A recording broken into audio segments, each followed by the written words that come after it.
Yo. What up, Betty? What up, Betty? I didn't trust him. That was ass. I'm not mad at you. I'm not mad at you. Trust him. I'm not really. I get it. He was wilding. Yeah, he's done some things. He's done things. It's another situation where you're an immensely talented individual, sir. Oh, but there are things outside of that. Yeah. That real people. I'll get into that later because that's a part of the time. But yeah, man. I don't know. It's been but it's been cloudy, rainy all week. Yeah. I stepped outside this morning. It was nice. The sun is out. It's nice, bro. Gotta say, man, it looks good. I forgot what these spring days look like because it's been so overcast so long. You know? I gotta hopefully the grass dries. Sound like you now. Hopefully the grass dries up today because it's supposed to rain tomorrow and I gotta cut the grass. So you know how funny that is for me to hear you say that. Yo, listen. I'm in the same. The fact that we on the same time. I went out, one of the other reasons I went outside is I had to look at the back 40. Right? I'm looking at this shit. Grass kind of high because all that rain that made the shit grow and all of that shit. Right. Like it's looking kind of crazy out there.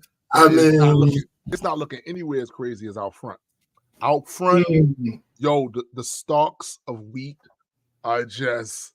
That's funny. It looked like Kansas. Yeah, shut up. That shit like Kansas, yo. It do, yo. Like, shut up. Yikes. It's oh man. Biddy's back. Okay. All right. We got a lot to talk about, so we should probably let's get it cracking. Me. Okay. All right. Welcome everyone to the Black Culture Geeks podcast. This is my man SPJ. You. And I am Tombstone the Dead Man, and we are just a couple of geeks talking about pop culture from a black perspective. Facts indeed. And it's really important. Ha!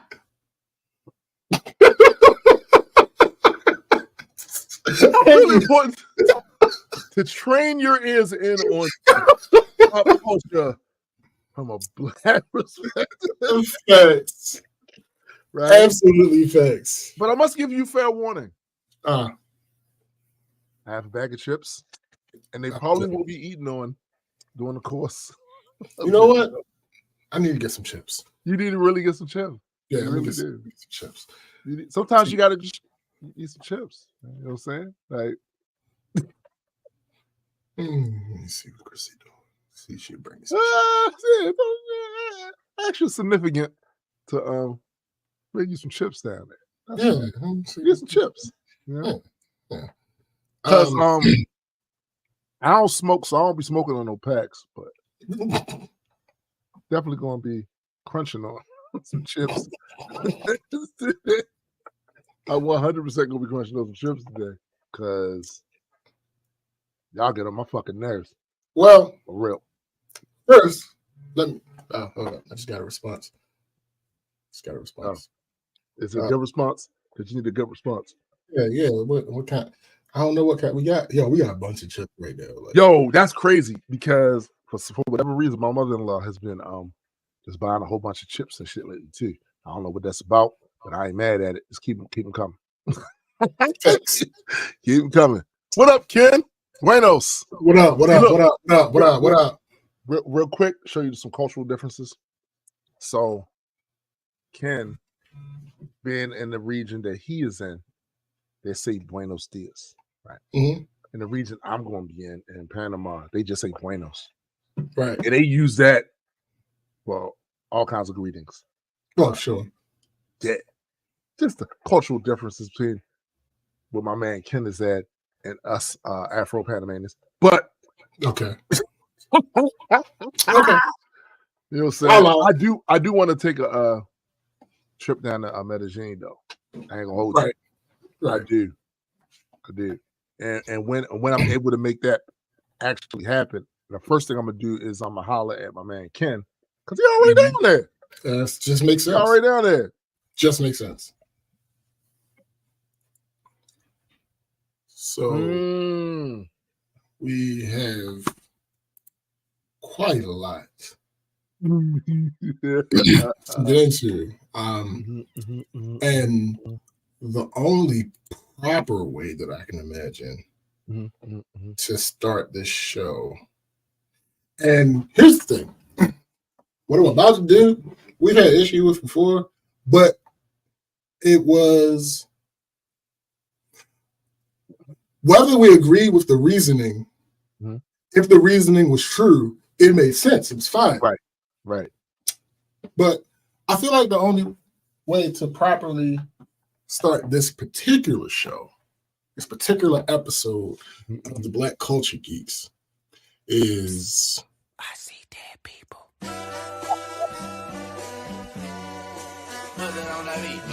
Hey, monster on the beat, ho, Debo, any rap nigga, he a free throw, man down. I see dead people. So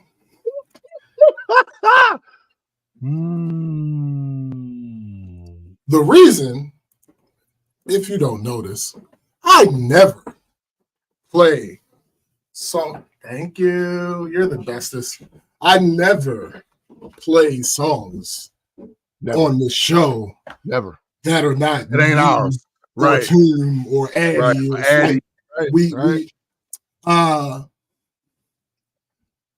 but there's been a thing going on, and one of the reasons why I'll just say Kendrick won is because I can do that, because he's released the copyright on all of the music that is involved with this beef. So I could have played the whole song. I want y'all to really dig into the chess move that was, bro, and how important it is for people like us who make content. It's a chess move because once you drop the copyright stuff to it, all the content creators can play it without worrying about getting their shit shut down or getting their video demonetized, all of that. So that means they're going to play it more, especially because it's relevant. So that gets all of Kendrick's arguments, his claims, his accusations out to a wider audience. To a point where if his said opponent responds, it won't have the same punch. Right. Because more people will have heard, and we can go off the numbers to verify this. Oh, we're going to get there. We're going to get there. So more people will have heard his shit. And in a battle of public opinion, which is really all mainstream battle is. You're so serious. Oh, my bad. I need to put the topic up. Like, in order for you to, in like a public opinion battle, that's what this is. You have to sway the public. It's not that much different than an election, right? You know, if whoever has either the money or the access to get their message out there more, so it goes further, the odds are they're going to win. Unless the message is shitty overall, or they have a history that precludes that wipes all of that away. People just don't want to fuck with them. But yeah, and that's basically what Kung Fu Kenny did. I mean, that's basically what he did. Like, and he made sure that he stayed the more relevant one by stepping on everything Sir Drake that he put out. And then what made it worse, Drake. Why? Wait. Oh. Just like we did last week, we're gonna walk this shit down. Walk it down. So, hours after we ended the show last week, Kendrick dropped another song. For those who don't know, it's what the title of the episode is. It is the song that I just played. Mm-hmm. That shit went mega viral. I'm talking about mega viral. It went viral the way no diss record in the history of hip hop has gone. And I'm talking about even adjusting for inflation. Yeah. Like, yeah. Nothing, no diss record has ever. The closest, ironically, is Back to Back. Yeah. But no, this surpasses that. Clears it. Clears it. You know what it remind me of? It remind me of you go in the woods, start a camp, put the campfire up there, you fuck up. And the fire just start catching on the dry leaves and sticks and shit like that. Keep going. And that shit spread. That's literally what that shit did. I mean, next thing you know, Yellowstone is gone. Yo, one moment we were hearing it for the first time. Mm-hmm. And then the next moment, it was TikTok videos. It's giving, I specifically, because Chris, and I love you, but we're gonna get in your ass on this episode. I was talking to him on Facebook right after it came out, saying like, "Yo, I don't really like.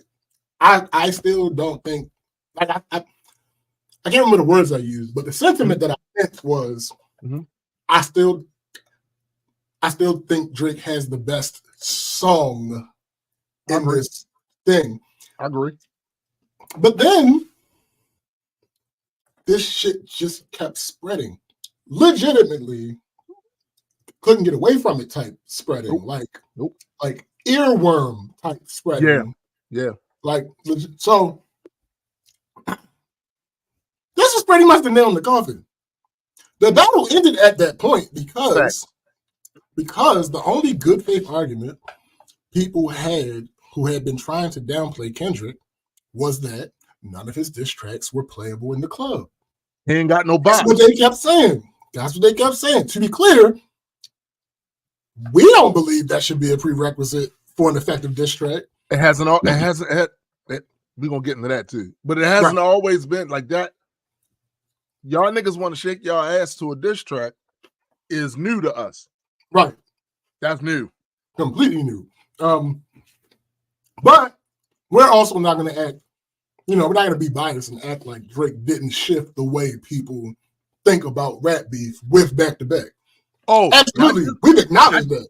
Not just rap beef. Right. Because the stuff that y'all accepting now, y'all absolutely. Drake. Absolutely. But Kendrick did it, and the same night, this song was being played in clubs from California to New York. Hold up, from New York to Singapore, nigga. Let me read the post I made after I saw the initial response to.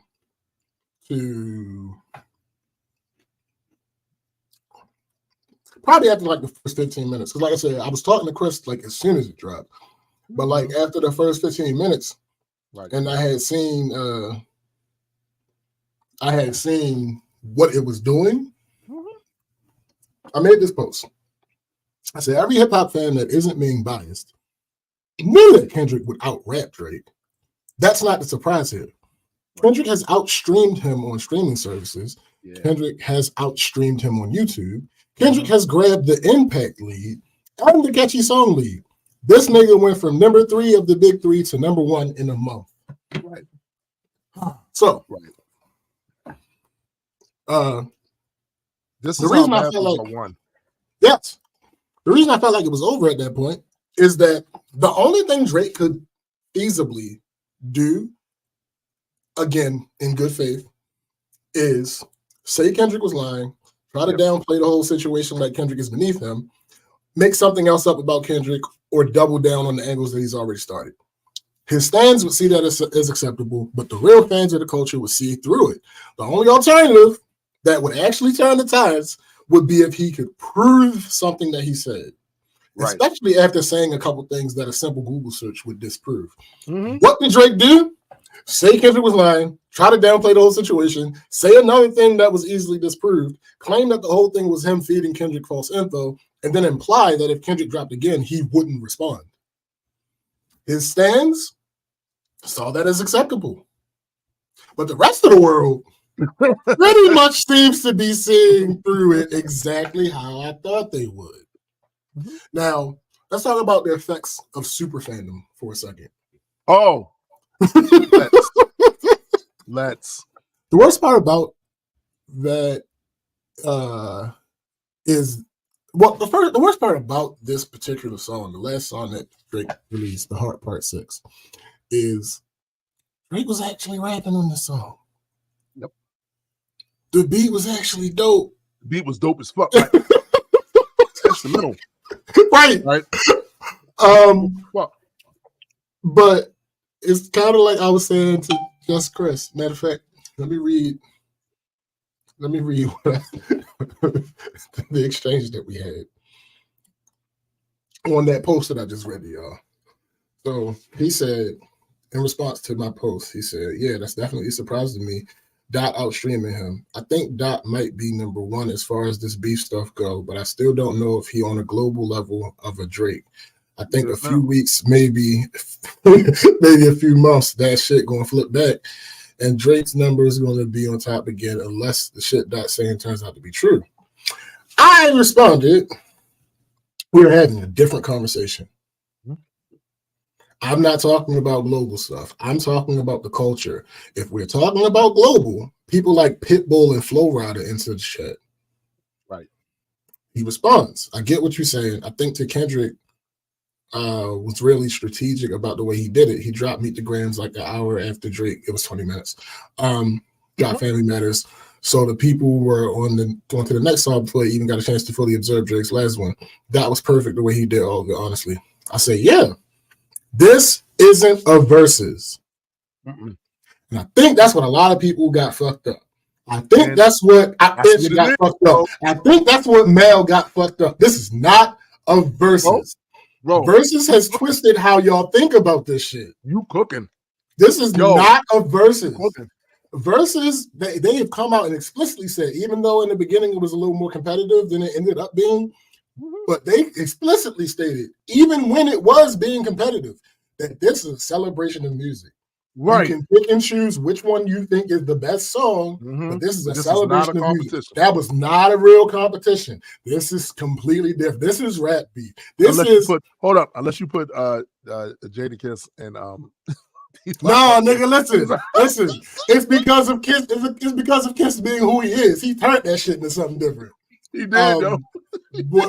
This isn't verses. This is the shit that used to permeate through mixtapes. That's what this is. That's what this is. So I said, this is a rap battle. It's not about just making a song people like. So much more goes into it. Drake has shown that he understands this in the past. I don't know what happened this time. Chris said, I don't necessarily think he did anything wrong. I think it's more of Dot did everything right. I said, no. No, he did wrong thing. He underestimated Kendrick is what he did wrong. He also lied about a thing or two that's easily disproven. You're supposed to lie in these things, but those lies are supposed to be things that a quick Google search won't expose you for. Right. Plausible. Right. This is kind of what I meant when I said we're having two different conversations. You're talking about which songs you like better, which is cool, but that's preference. I'm talking about who won in the sport of rap beef. I don't really like, because again, I still hadn't heard it 7,000 times yet. I don't really like the Not Like Us record, but it's literally being played in clubs all across the country. Yep. Just like with that, we can leave that part out. I say he also put himself, Drake, in a position to be looked at a certain way, similar to what Cole did. All this tell Kendrick to come outside, where the boogeyman at stuff backfired. Hold up. Nah, you gonna fight with this. Right. That last song should have been just aimed at Kendrick, talking about Family Matters. This because this is before Drake dropped The Heart, Part 6. I said that last song should have just been aimed at Kendrick, But no, he want to talk about Ross, Rihanna, ASAP, Rocky, No, he Pharrell, wanted to and be others Thanos, show. He wanted to be Thanos. Right, for a third of it. That would have been cool if he had another track that was just about Kendrick, but that wasn't the move to make given what he had. This and Chris is biased. Chris isn't as bad as a lot of these stands. I wouldn't go so far as to call him a stand because he goes back and forth with reason about this. Yeah, I've seen him do it. Do it. And also, it's a completely different energy with him than what I've been seeing on Twitter. Oh, 100%. It's not even 100%. No. But that's just me giving y'all an example of what the bias thing looks like. Mm-hmm. We're going to circle back to that a second. So on top of that, for anybody who is into hip hop and isn't biased toward either of these two, if you've heard all the songs in this last month or so, I'm going to give you a little bit of homework. Go back and listen to the song Element from Kendrick Lamar. Mm-hmm. Outside of me just thinking it's a pretty good song, there's one line that really hits home and sums this up. Most of y'all throw rocks and try to hide your hand. Just say his name and I promise that you'll see Candyman. Nigga. What are you talking about, y'all? That was about Drake. Right. And there's other things in that song that are about Drake. We ain't going to go into that right now. I'm going to let y'all listen to that and try to catch it for yourself. That BET award. That BET award, that was about Drake. That control verse made the sensitive rapper tuck in. Yeah, no, that's about Drake. That's about Drake. For Drake to now say, hey, Kendrick is doing too much. After when he dropped the first and second song, he was begging for Kendrick to drop a response. Nah. You gonna follow the word. That's whack. If you heard us talk about Drake before, here's the thing I want to make perfectly clear. Because the first time we said anything about this beef, and I commented something, Chris he didn't call me. He implied that I was being biased. Let's put this out here for anybody that's listening. If you heard us talk about Drake before this situation started, you have heard me speak about him in a mostly positive light. Yep. I've even fussed at Toon, Palm, and Ogma on this very show for them making me defend Drake. Yep. Various conversations that we've had that involved him on here. Yep. I won't be doing it anymore after this. but so like, no, let's not, again, something that I said last week and something that Tim just said in a way that expounded more upon it before we came on live. Mm-hmm. I can't realistically call myself a big fan of either of these two because I don't listen to their music that much. I don't listen to their music. However, I am in tune with what's going on, but I can't really like. I've been rapping for 40 years. I know who these niggas is. I'm a bigger fan. If we had to like quantify, I am a bigger fan of Kendrick. Because I prefer what he does. I love the way you said that because that's me too. Culturally, I lean towards Kendrick.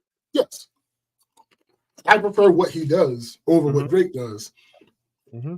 But again, and don't get me wrong, I'm never going to stop giving Drake the props for the skill that he does have. And he deserves it. That's still the fact. That's still the facts. He fucked this one up. Absolutely. Also, what y'all need to understand is giving Drake his proper respect for the lanes that he's very good at is not about Drake. No. It's about my credibility. Right. Yeah. That's it. Mighty Mike Gleason. What up, Big Mike? He said, all things do end. Today is that day. Drake has been taken by the geese. Yo, you had something to say about the super fandom thing. Yeah. So,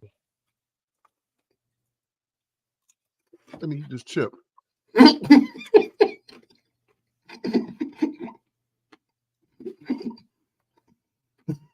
You ought to be embarrassed. Thanks. You ought to be embarrassed. two things came to my attention this week. Now, both of these things, you understand, are things that I already knew. Right. But maybe only one of them I actually verbalized. Right. One, and I'm speaking just for my community right now, my community. Facts. Even though I know it doesn't apply exclusively to them. No. But folks are horrible at telling the difference between what good evidence is and what claims and assertions are. Nigga. Right? You're horrible at this shit. So all this week, I had to hear from Drake fans and Kendrick fans about evidence. Now, I found both lacking.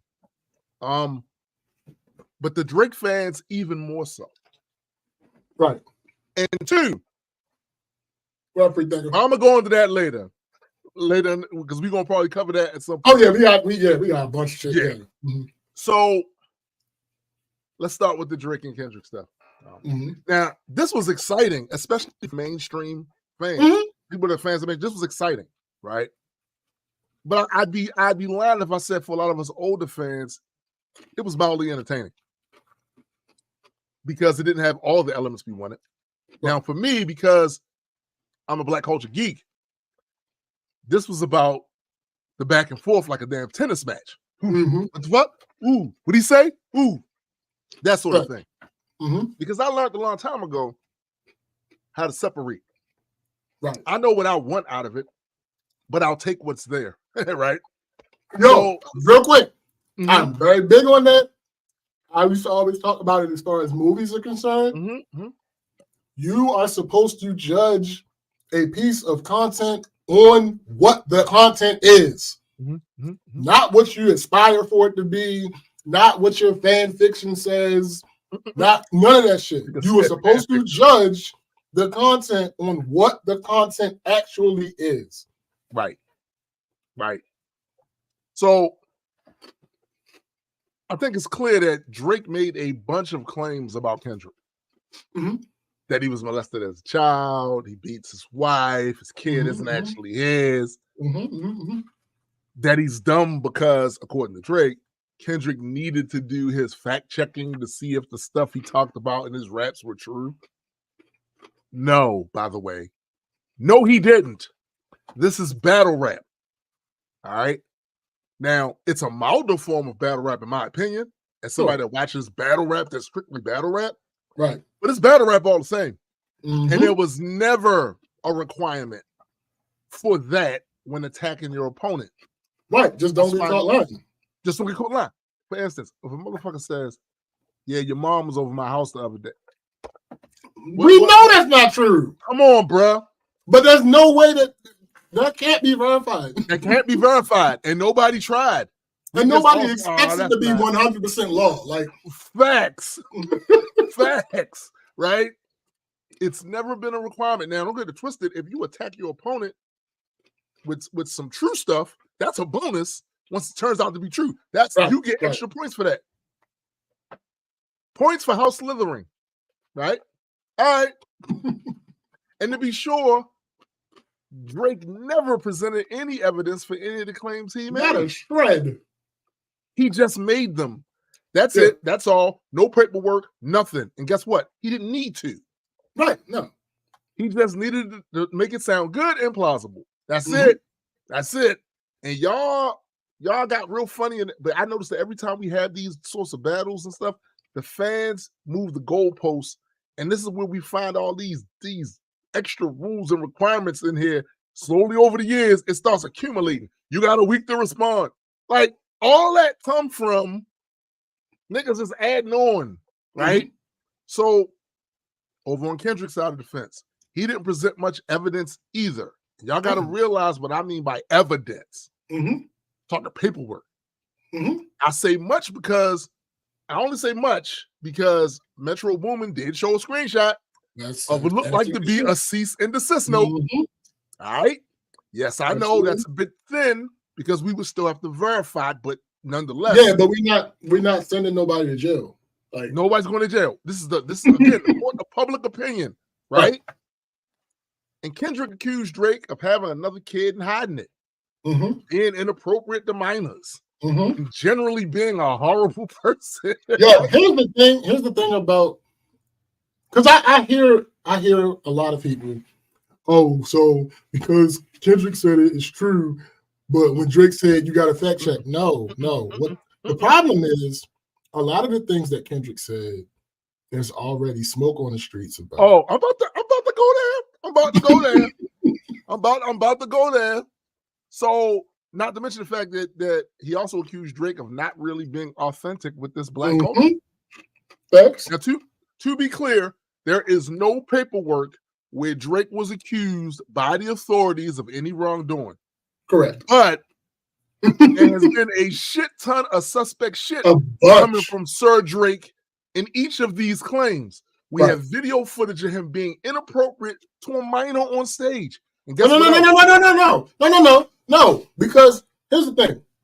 Because it pissed me the fuck off. And Mal pissed me the fuck off. We don't go into detail on what happened. Oh, he was at a show. He was at a show. He was in the range of like 28 or something like that. Yeah. He was at a show. He had somebody come onto the stage. The girl has now spoken, and I'm just going, as I'm telling the story, I'm going to debunk her shit. Yes, please. She said, mind you, she's 31. I'm 36. I'm, in the grand scheme of things, especially in the context of what I'm about to say, we are fucking babies, and I'm older than her. True. That's true. So she said, I'm glad I got you to say it. Listen.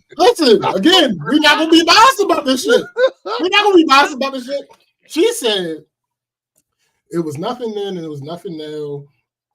I was 17 years old. My father, fuck him, by the way. Yeah, fuck him. He's out. My father took me to a show, and Drake didn't pick me out. His people picked me out, which doesn't matter because whether it was him or not, at that point in time, none of that shit matters. Let's assume, because I have an issue with this too, but for the sake of argument, to still man their side, when you pick somebody out of the crowd, you have no idea how old they are. That's right. Again, I have issues with this, but for the sake of the argument, we're going to still man their side. Okay. Oh, don't worry. I got you covered with that too when we get back. Okay. Okay. So we they don't matter who picked her out because at that point, there was no wrongdoing. There was no wrongdoing at that point. Nope. No matter who the fuck picked her out. All right. So she gets on stage and they start, Drake is doing the performance thing. Her response to this part was, it's a popular thing in shows that a performer will bring a fan on stage. Man, let me say to you very clearly, nobody needed you to explain that point. Janet Jackson, for years, actually decades, Janet Jackson for decades has a part in her show where she brings a guy on stage and she does things to him on stage. Oh yeah. Several artists have always done this. We are aware of this. You don't need to. You try to introduce this fact as if it absolves him of what happened on the stage, as if the physical things that happened on the stage are not real because it was a part of the act. No, the physical things that happened on stage still happened on stage. We all saw it. We saw the video. We heard the audio. Yeah. At a point, so he's rubbing all on her and all this other type of stuff. At a point, he stops and he says, "How old are you?" Now, again, there's some nuance here that I could argue with, but to still man his point, his side, if when she said 17, because initially he reacted when she said 17, he was like, "Oh man." If that would have been the jail yet. Right. If that would have been the end of the situation, again, there's nuance that I still disagree with the point I'm about to make, but still man their side, cool, no harm, no foul. Right. Because you want to say you didn't know, and then when you found out, it stopped. All right. But no, that's not what happened. No. he proceeded to talk about how thick she is, how good her breast felt. Then he kissed her hands. That part's not that big an issue. But then he kissed each cheek, and then he kissed her on the lips. No, I don't care. There's nothing that you can say. And he did, by the way, he did these things after being told she was 17. Right. No. Say that again, because I see a lot of overlooking of this. Yeah. He did these things after being made aware that she was 17. Yes. Again, if you want to still man the argument, everything before she said I'm 17, all right, fine. But after she said she was 17, he still did more things that he should not have been doing with a 17-year-old. No. And what are we talking about?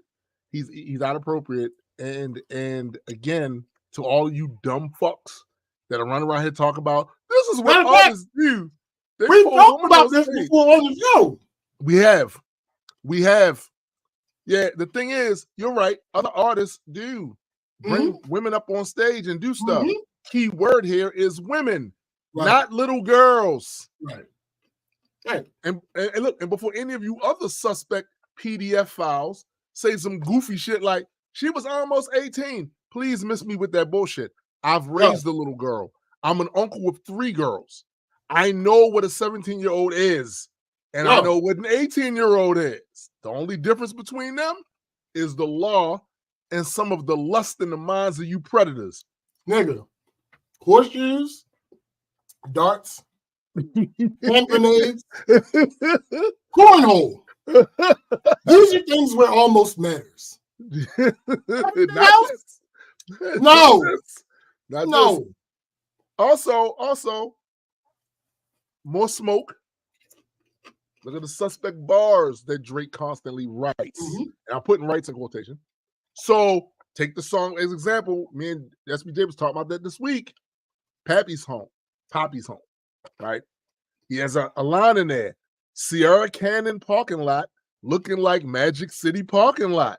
Now, for those of you that don't understand the references, I'm going to give you the last reference first. The last reference is a strip club, Magic City.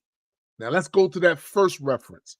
Sierra Canyon School is a private co-educational university preparatory day school located in Los Angeles, California. Sierra Canyon enrolls students in, listen to what I'm saying, in preschool through grade 12. Right. I'm saying it again. Preschool, because I wanted to sit and marinate for those so they can let this sizzle in their spirit, so they can't then try to overlook it and go to no. Right. Preschool through 12th grade. Yep. Absolutely. So what does this line mean? Dre? Yeah, because what could possibly be, Like what are we talking about? What can, basically Magic City parking lot. Oh, you know about the girls? Are you talking about strip club girls?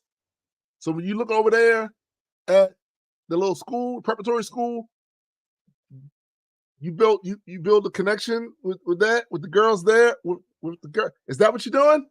Now, y'all can get mad at King Kenny all you want for bringing this up. But if you're honest with yourself, we've been talking about this suspect for years with him. Thanks. And y'all only chose to ignore it because of what? Because of fandom. Because of this ridiculous thing with fan bias. That's all it is. That's all it is. Yeah. That's it. So let's get into some reaction. Time for reactions. Time for reactions. We only got two categories this time, as opposed to last time when there was a bunch of them. This first category is people talking about strategy throughout this beef and Drake fans coping. First one. I will say Drake starting to beef out with numbers wise, I'm out of here. You're not creeping up. Then ending it with I don't care about your streaming numbers because Kendrick outdid him is crazy. Next comment. You think if you planted false information, you would document it for when the opponent bit the bait. You're telling me you did as much as buy the Good Kid, Mad City car, crush it, filmed at the restaurant with the food Kendrick mentioned, but didn't film or take pictures of the bait? Okay. Interesting. Next person. Arguing semantics when it comes to pedophile versus a phebophile. It's not the route you want to take. Right. And we didn't mention that yet, but there are a lot of people out here talking about, oh, no, he wasn't messing with no prepubescent children. He's not a pedophile. Ma'am and sir. I saw another tweet, and somebody responded to it. The tweet said, you don't ever see people bring up the phebophile angle because it's much harder to prove that. And somebody responded and said, no, you don't see people bringing up the phebophile angle because they don't know what the fuck it means. They don't know what it means. We, as the culture, have been conditioned to consider all that shit pedophile. Yes. That's how we've been conditioned. It's not the fact of it, but you know what the fuck people are saying when they say it. You know what the fuck it is. Right. Somebody else. Drake not understanding Mother I Sober is kind of funny in the theory that Drake's fans cannot comprehend lyrics because their king can't either. That's funny. That's hilarious. For those who don't understand that reference, in the Heart Part 6, Drake insinuates that, no, actually, he outright says that he understands, again, this isn't me quoting him, he understands why Kendrick is so hung up on the pedophile angle because in his song Mother I Sober, he admitted that he was molested as a child. No, that's not what happened in the song. That's not what happened in the song. Actually, quite the opposite. Kendrick was talking to his mother, and his mother, because of the trauma that she's been through, assumed that he was molested, and he asked, and he was asked, and he said no, but she didn't believe him, is what happened. That's literally there. Music or just skim through it, bro. You right. I put this in quotation. No, stop. Wait. The only you keep doing that. Listen, goddammit. Don't put me in this position again. I don't want to hear that. That sounds good, but that man losing. Excuse me, that man lost. He's gonna catch all these balls. Fine. If I gotta go to Wikipedia and see all these right names, no, you gonna get you. It don't matter. It don't matter if it's true, if it's completely true or not. You lost. You getting all these bars. Fine. You know, if I had my Wikipedia page was still up, guess what you would see under writers?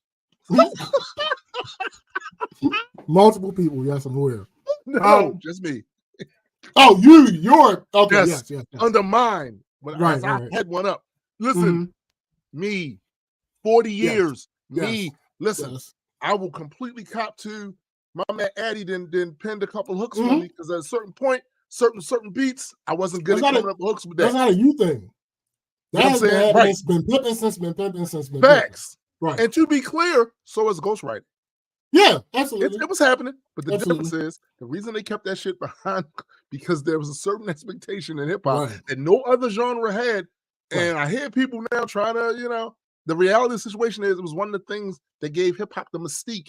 Yes. Rappers used to be like superheroes to me. But if it's not your power, if it's not your power, right? You're not a superhero no more. Like, I can't look at you that way. It's not your power, sir. Like, just saying. So no, you're right. But again, I will make the real point that you were trying to make is you are a writer. You have credits. You have credits of writing other people's songs. You are a writer. For you to misunderstand that, right? There's no way. It wasn't coded. It wasn't in a double entendre. There was no metaphor there. He said the words. And I'm gonna say this: that you will rarely hear me say when it comes to Drake. You are a writer of a high level. You are a distinguished writer. Because look at the amount of money you have generated and from your writings. Yes. For writing for other people. So I'm not trying to hear you not understanding what that was when a bunch of non-writers understood what it was. Next one. Kendrick not only alleged that Drake is a PDF file, but also that his entire team is freaks and perverts. So, Drake, your whole team allowed you to feed Kendrick that all of them were pedos. Like his crew is like, yeah, tell them that we're all pervs. Nah, Drake. Oh, by the way, one of the people in his crew came home from a charge of that. So again, it don't have to be. Papa got a weird charge. Why is he around? Bro, so it don't need to be 100% true in a battle rap. It just need to be plausible. And after going over all we've just talked about the incidents with Drake and these younger women, the video footage, one of the people in your crew got a funny charge on his ass that he went to jail for. Yo, it's completely within Kendrick's right. Nay, I would say his responsibility in a battle to use that the way he used that. Yeah. Next one. Somebody said, Kendrick says, you have a mole, Drake. Family Matters drops, Meet the Grams drops immediately. Follows it up with Not Like Us. 2 days later, Drake says, hi, I got you. It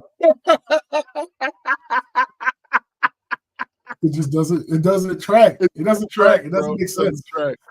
Somebody else, Aubrey Angels went looking for some tweets on Kendrick. Aubrey's Angels. To only find that he is indeed the most boring nigga of all time. And the response was Kendrick's old tweets are like, hey guys, I'm finna perform at Best Buy. Now, because I sent him this tweet and he had a question that I forgot. It slipped my fucking mind. But no, this person, that is what the tweet was about. Kendrick and J-Rock performed the song Money Trees at a Best Buy. That is absolutely what the tweet was about. Next person. Hold on. Let me ask you a question.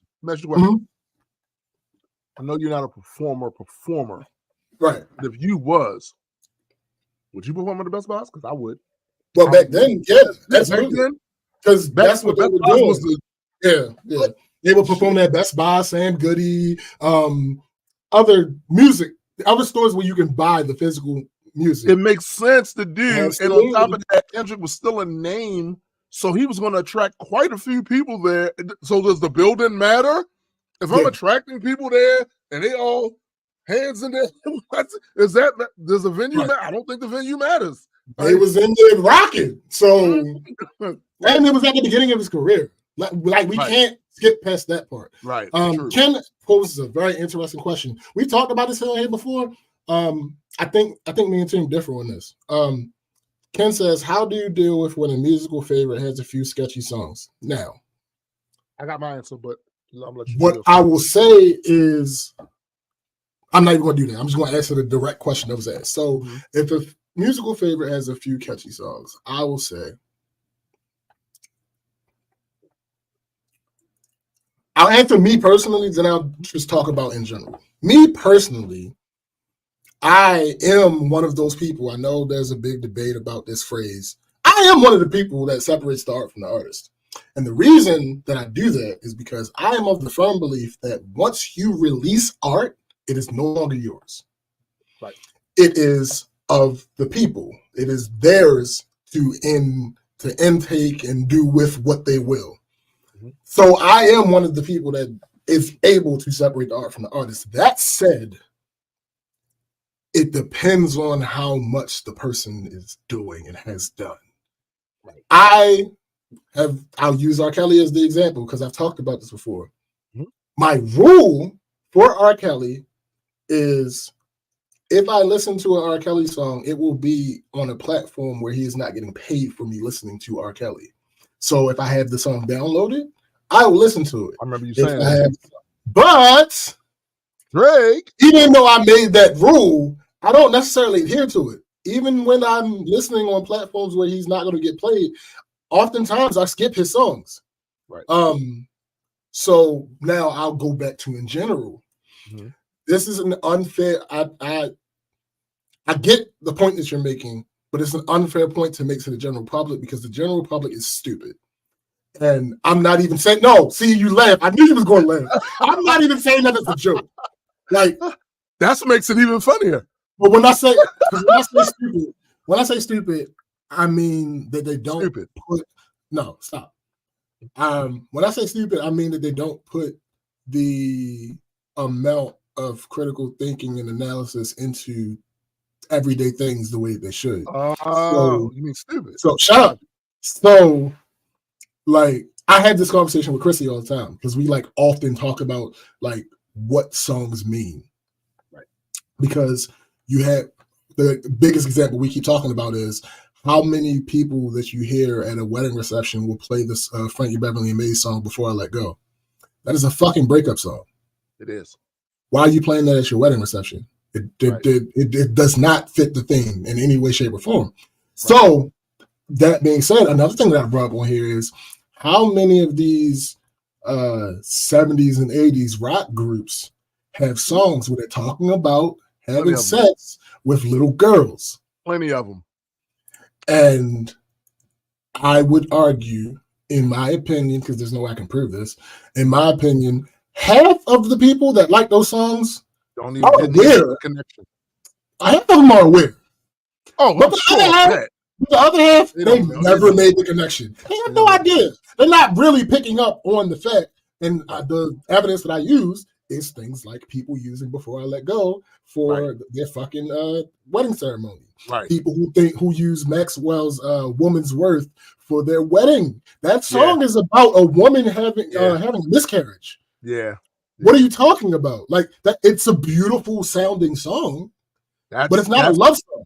That's where the disconnect is too. Yes, absolutely. The disconnect is. So one of the most famous examples is Hey Ya. In the song, he specifically says, "Y'all don't want to hear me. Y'all just want to dance." Yep. That song is about breaking up. Mm-hmm. And so many people just think it's a fun, catchy dance song, which musically it is. Right. Musically it is. But that song is absolutely about breaking up, like the end of a relationship. So I try not to I try not to hold people to the fire with this particular topic unless they're being abrasive with it. Like, oh fuck y'all, I'm still listening to R. Kelly. Yeah. All right, now you're doing this on purpose. A lot of them. It's a lot of them. Now you're doing this on purpose. That's if a person is just randomly singing happy people, that's different. They don't know. They don't really know. They're not making that connection like that. So that is my answer. So for me, SBJ is an artist too. We are artists, both of us. I've been doing this shit for a long ass time. And I've been doing it long enough to know that when it comes to a lot of the music that artists make, just in that form, it's hard to know where they begin and the art ends. Absolutely. Like there's enough of themselves in the art that they put out. Sans, of course, people who have writers, right? They literally have writers, so they're just really the puppet with a hand up there. And what's on the page? Right, it's saying what's on the page, but in hip hop, because of what used to be known just as a standard principle here, we write our shit. Is it possible to write shit you don't believe? Absolutely. We do it all the time. Mm-hmm. But with certain topics, even if you don't believe it, for you to support it is crazy. It's crazy. So I always take this stance. The moment I realize that's what the fuck you're saying, and I get the cringe factor, even if I like the song, I'm not listening to that because I don't like to feel cringe. It's been several songs, even outside of rap, that once I caught on to wait a minute, what? That means every time that part comes up, I gotta feel that way. I don't want to. I don't want to feel that way. You know what I'm saying? Now, because of that, if I get the slightest inkling, if there's smoke, I'm assuming there's some fire. Right. That you living like what you're talking about here, I can't. It feels wrong for me, right? Because I know how much of myself I put in my artistry, right? In hip hop, we exaggerate. Oh, nigga. We take parts of who we are and blow them song bitches up like Goku going Super Saiyan, right? Goku already strong. He already can fight. He already can shoot energy. Right. But when he turns Super Saiyan, everything's exaggerated. That's what we do in rap. I get the exaggeration part. Yeah. But some shit, motherfuckers go too far.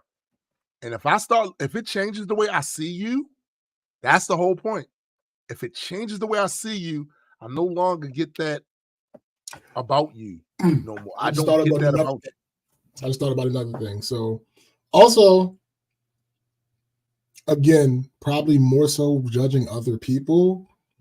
I take account of the times that song came out in, right? So, for instance, and perfect example, on It's Dark and Hell is Hot, DMX has a song where he interpolates the 1, 2, buckle my shoe, 3, 4. He interpolates that, and in one of the verses, he, to be as inexplicit as I possibly can, he, in service of getting revenge on someone, he does something that he shouldn't do to one of their children. Yeah, if you got a daughter older than 16. Yeah. Now, after I thought about it and realized the implications of that line as an older person, because you was a kid, I really don't listen to that song anymore because it's like, all right, this is. And I was grown at the time and was like, oh no. So it was real surprising to me the amount of people that were my age, maybe a little older, that would still listen to that song. Yeah. So, I approached this with a little more nuance, but again, I'm Mr. Nuance, so you're Mr. Morale. No, nigga. Don't put me in that category. No, because one thing I will never what up, Lost? The implication that a lot of people get from that name is morality, but that's not. Morale is not moral. They're two different words. And two different things, right? It's true. Right. True. Anyway, back to these reactions. So, okay. Someone says the first solo hit that Kendrick has being because of Drake is hilarious. Now, somebody responded to them and said, "That's cap." Kendrick says, "Drake, your fans are not slow." Drake's fan says, "We're done as fuck." Yeah, we're done as fuck. Context. Solo songs from Kendrick Lamar that charted in the top 10 rap charts. Swimming pools. So from his first big album, he had a song that charted, I think, like number 3 on the rap charts. That's a hit. That's a hit. He had a song called I that charted in probably, I think, like number 7 on the rap charts. Humble charted number 1. Yeah. In all the charts. Yeah. Not just the rap charts, all the charts. And he had a song recently in 95 that charted number 1 in the rap charts. Probably number 1 in a couple other charts too, but definitely the rap charts. So yeah, no, this. See, this is what fandom has you saying dumb shit confidently. Like, the reality of the situation is, you're not gonna sit here and tell me that a man who was a huge impact on the Black Panther soundtrack is not a big name. Right. Stop it. Y'all sound really dumb. Songs, by the way, the song with him and SZA has like 78 million streams on his YouTube channel. Yeah, like at a certain point, right? Y'all sound super stupid. Because Yogi's numbers. Right. No, you don't have to know the numbers. Right. The general cultural feel of a Kendrick Lamar and what his name and the shit he's done has meant to the culture. Absolutely. You don't have to know the numbers to know that. So y'all just saying this because fandom. Yeah, 100%. 100%. Next one. Somebody said the Heart Part 6 aging like fine wine, man. Somebody responded and said the shit aged like bacteria under a UV light. Look, that's the other thing too. Somebody made the point. They said, the moment you make a song saying, "Yo, I'm not a PDFR," you 100% put yourself behind the 8 ball. Yeah, you lost. What do you mean? You must dignify that with a response. Y'all said, Kendrick this entire time. So I ain't want to do this, but whatever. Kendrick this entire time, this entire beef. If you pay attention, he was slowly getting more specific. Mm-hmm. On one song, on the one we'll include like that just for shits and giggles. The one like that, he said nothing specific. Nothing specific, but you knew he was talking about Drake. Right. It was just references to songs. Mm-hmm. And fuck the big 3 is just Big Me. That was it. So, but you knew he was talking about Drake. You knew that he was throwing that was one of the more blatant ones, yo. Yeah, you knew he was throwing a couple side strays at J. Cole, but you knew that he was focusing on Drake. The BET cipher. Come on, bro. Who else he talking about? Right. Who else he talking about? Euphoria comes out. The entirety of Euphoria. Hey, you're predictable. You are conniving. We know things that we probably shouldn't know about you. I want you to keep this rep, and we can keep this rep. If you don't, it's going to get bad for you. You want him. He did the same thing with Kenny that he did with Pusha. You brought up somebody's wife's name. Yes, that's it. Now everything is in play. And now everything's in play. The line, I make songs that electrify them. You make songs that pacify them. I can go deep on that, but I'm going to let you slide right now. Random acts of kindness. Right. The next song, 616 in LA. He was still slightly vague, slightly more specific with all the things that he was going to be talking about. Slightly more specific. That's the song where he explicitly said, have you ever wondered that OVO was working for me? As in, I absolutely have a mole. I have a mole within your... Yeah. The next song, Meet the Grams. That is when the gloves came off because he told him, if you do this, and then the song Family Matters, Drake did it. Okay, bet. We gonna unleash everything. Then by the time Not Like Us came out, he was just saying things. Yeah. Certified pedophile, lover boy, certified pedophile. Like nigga. So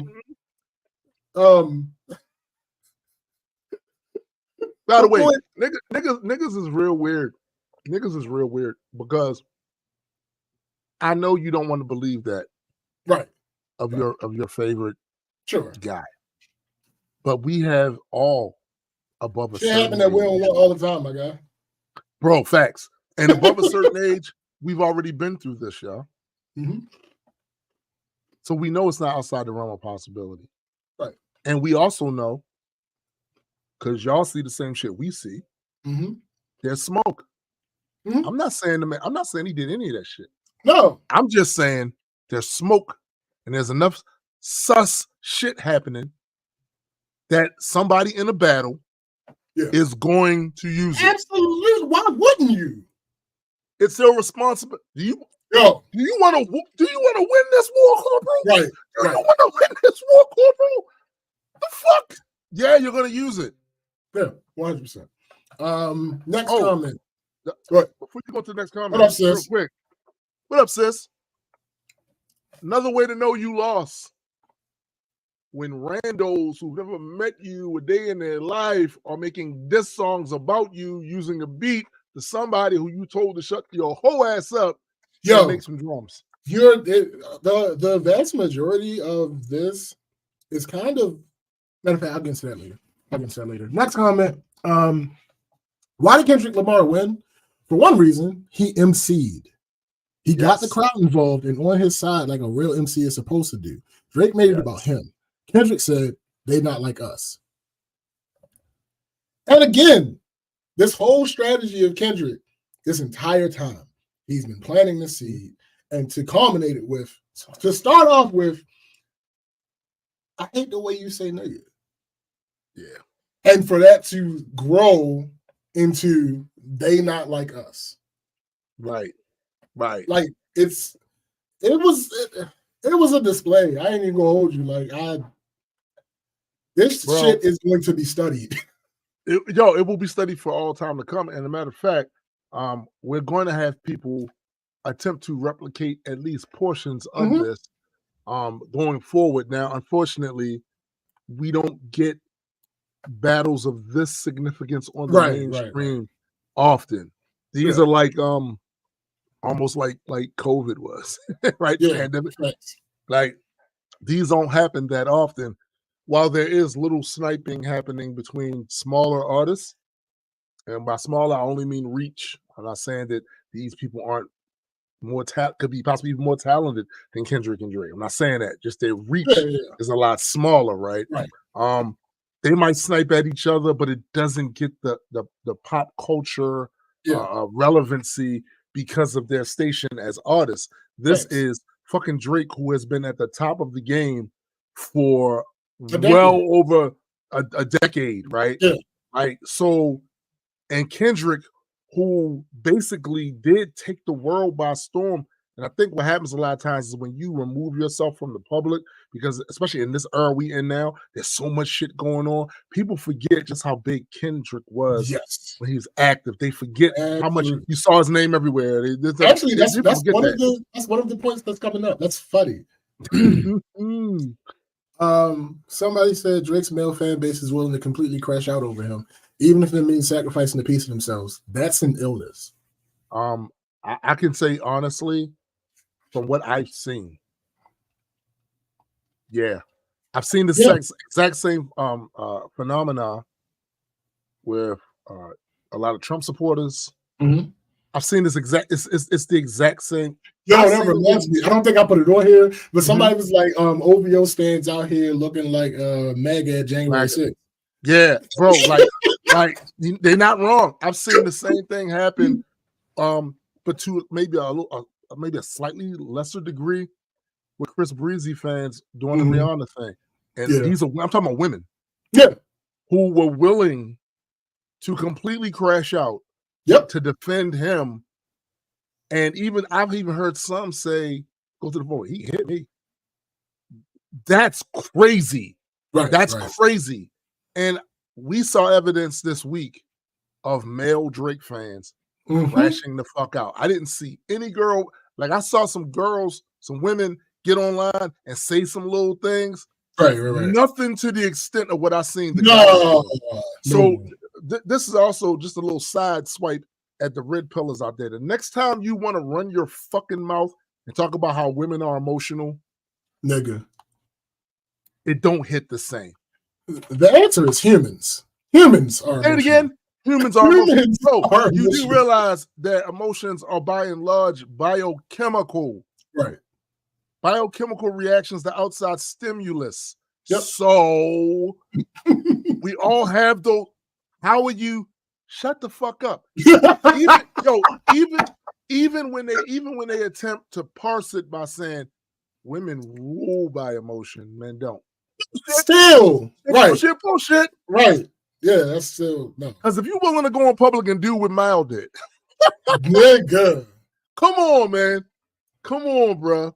The next comment says, affirmation. Wop. I'm gonna do my stuff. I'm like, yo, what are y'all doing out here, my guy? Y'all wildin'. I'm gonna tell you what they're doing. They're showing you proof positive of why Drake lost. Yep. 100%. It's a victory lap. Next one. The whole argument that Kendrick isn't active is because people got used to musicians being content creators and not artists. Kendrick not being active is a little overblown. 2010, he dropped an album. 2011, he dropped an album. 2012, he dropped an album. 2015, he dropped an album. 2016, he dropped an album. 2017, he dropped an album. 2018, he did the Black Panther soundtrack. 2022, he dropped Mr. Around the Big Steppers. He said, I think this is kind of normal, and dropping every single year is kind of bad business. You have to be a very specific type of artist to be able to drop every year. Bro, I'm going to tell you what happened. I'm glad you brought this up because this needs to be, because I thought it was weird too when they was doing this criticism of him. You do realize there was a time when an artist would drop something and not drop anything else for 3 years. They're touring the album.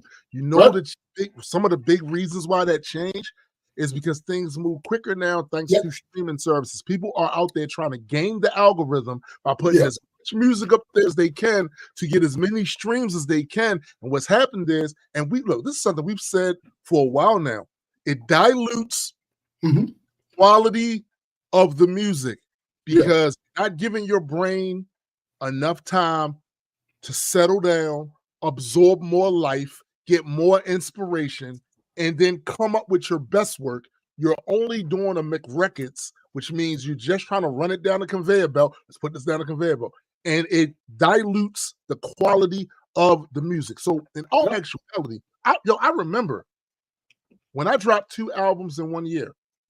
That was in 2012. He was like, damn, dropped 2 albums, you dropped twice this year? Now, because it was unheard of. Be doing like 10 drops, 15 drops in a year. Even if it's not a full project, it might be an EP, or it might be they'll say, oh, they dropped another single, or because they always want to stay in your face. Right. And part of the other reason for that is too, which is something else I try to preach to younger artists, is that music is one slice of the pie chart of attention of people. If all they know you for is music, if the only time you're ever in their face is when you drop music, you're only relevant to them when you drop music. But if you do other things, have other artistic stuff, or even vlog, or become a content creator with something else, not music, right? You occupy more space along that pie chart with your fans so that when you do drop music, it becomes an event. It's like, yo, I'm gonna support my man. He be giving us content all year long, but it's not music content. That's not what's happening now. They're using music as content creator content now. Which could work. Yeah. But everybody can't do it. Right. It has to be a specific type of art. Everybody cannot do that successfully.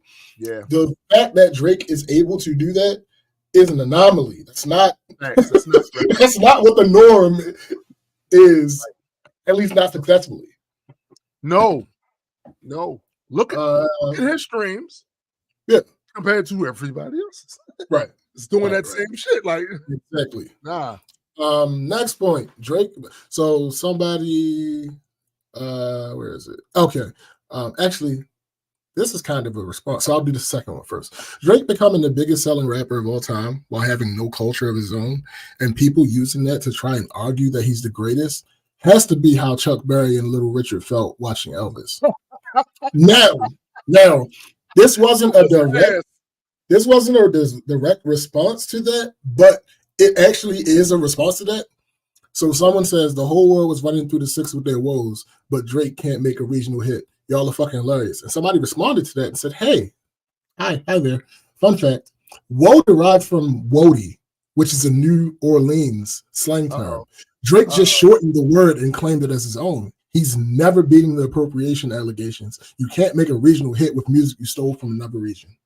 Yo, to your point, to this exact point, I have to be clear because I do not want to be disparaging to anybody, any other artists other than Drake that live in the Toronto area. No, I'm being disparaging because he lost.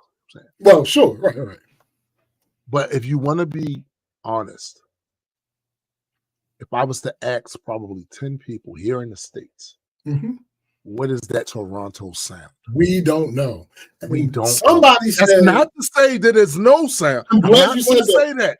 I'm not going to say that. Said that. Somebody tried to make that point on Twitter, and it was like, "Well, Toronto has been entrenched in hip hop for decades. How are you going to say they don't have no sound?" No one said that. What we said was Drake ain't it. And we don't know because the biggest star that y'all have up there, if there's a Toronto sound, he hasn't used it.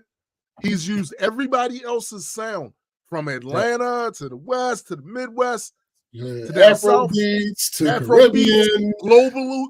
Yeah.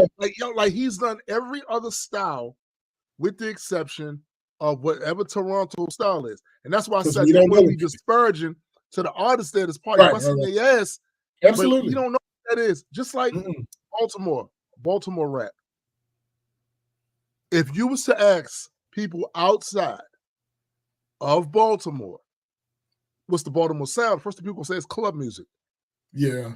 They're going to say club music, even though there's hip hop in Baltimore.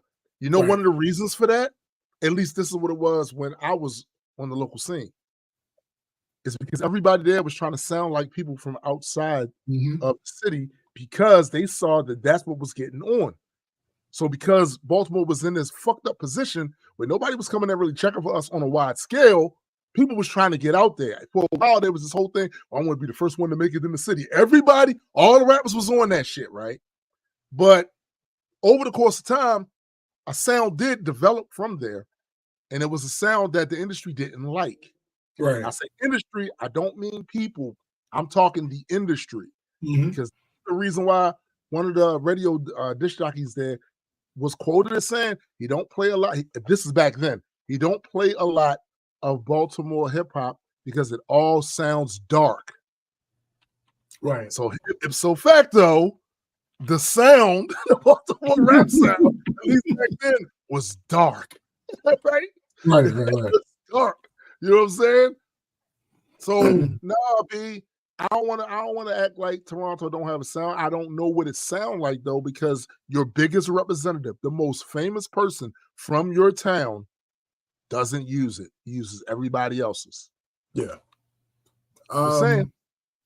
So another response to that first comment with Drake becoming the biggest selling rapper of all time while having no culture of his own and people using that to try to argue he's the greatest. Another direct response to that. I'm going to disagree. Rappers weren't singing at the time Drake hit the scene. He kind of started the whole melodic rap thing. No, let me wait. No. Wait, stop, David. No. So, to be clear, when we say hit the scene, let's go with, let's say 2009, because that was the first time he charted. Okay. So let's use 2009. Because if anybody's being honest that listened to Drake before 2009, he did not sound the way he sounded by the time 2009 came. No, he didn't. So let's use 2009. So artists that I can think of, just off the top of my head, I'm not even gonna do no research on this. No research.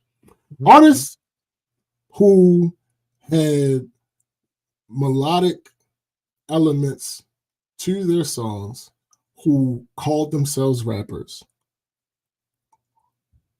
Biz Markie. No order. Biz Markie. Keep going. Slick Rick. Who else? Lauryn Hill. Keep going. Fonte. Keep going. Nelly. Keep going. Ja Rule. Keep going. After somebody got rid of him, 50 Cent. Keep going. Oh, I mean, what are people talking about? Let's go back to the 90s. Yeah, PM Dawn. PM Dawn. Absolutely. Like, what are you talking about? Like, you don't know what you're talking about. You don't belong in this conversation. You don't belong in this culture. You don't belong. Get the fuck out. You don't belong in this culture. Get out. You clearly have no idea what you're talking about. Bone Thugs. Yeah. Lost. Say it again. Like, there's no. There's no way. Their name is Bone Thugs and Harmony. In Harmony. Let me be clear about this. This is certainly not to all of Drake's fans, because there are Drake fans that know hip hop. Absolutely. But those of you that are saying that, get the fuck out the culture, B. Yeah. You don't know this shit.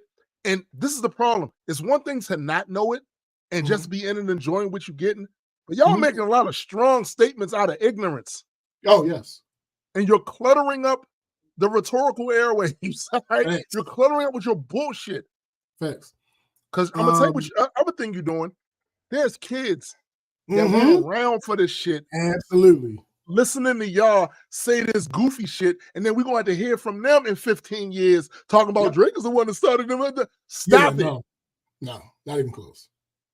Like, fuck out of here. Literally, like, there are 3 people. I've mentioned all 3 of them, but literally 3 people who people say Drake's their son, Nelly, Ja Rule, and Fonte from Little Brother. Like, what are you talking about? It's specific, maybe more Fonte than anybody else. Because even the way that Fonte talks, leading into a song, Drake does that shit too. Right, bro. In fact, they had a song together. I'll take you all the way back to the Fat Boys. The Fat Boys are back, and you know they will never be whack. Right. Could y'all please stop it? Yeah. Please. Yeah. Like Lauryn Hill didn't put out an album in 1999. Oh, my goodness. Oh, all right. That she ate off of for decades. She's still eating off that album now. Y'all don't, man, get out of my face. Like, please stop. And that's the thing. That's the worst part about that is I believe the Miseducation went diamond. It did. I'm pretty sure Nelly went diamond. No, I'm sorry. I know Nelly went diamond. Yeah. I know that there was an Outkast album that went diamond, because we're not gonna forget about 3 Stacks. Nope. So what up, Discord? What up, Discord? What are we talking about? Like, yo, what the fuck are we even talking about? Which is so funny that you say that, because it reminds me that my man Wayno, that interview he did with the dude that's from my hometown. Joseph, Kendrick Lamar is overrated. Okay, how was he overrated? Because people, no. Why do you think he's overrated? Because people, no. I want your opinion. With the way to say, so we can't have a contextual conversation about why you think he's overrated. Yo, it was so embarrassing, because this particular podcaster or whatever, he has a nice size little moderate following. I think it's like 60, almost 60,000 followers on his YouTube shit, and that's it. I was embarrassed just coming from that town. Like, come, bro, you get into it.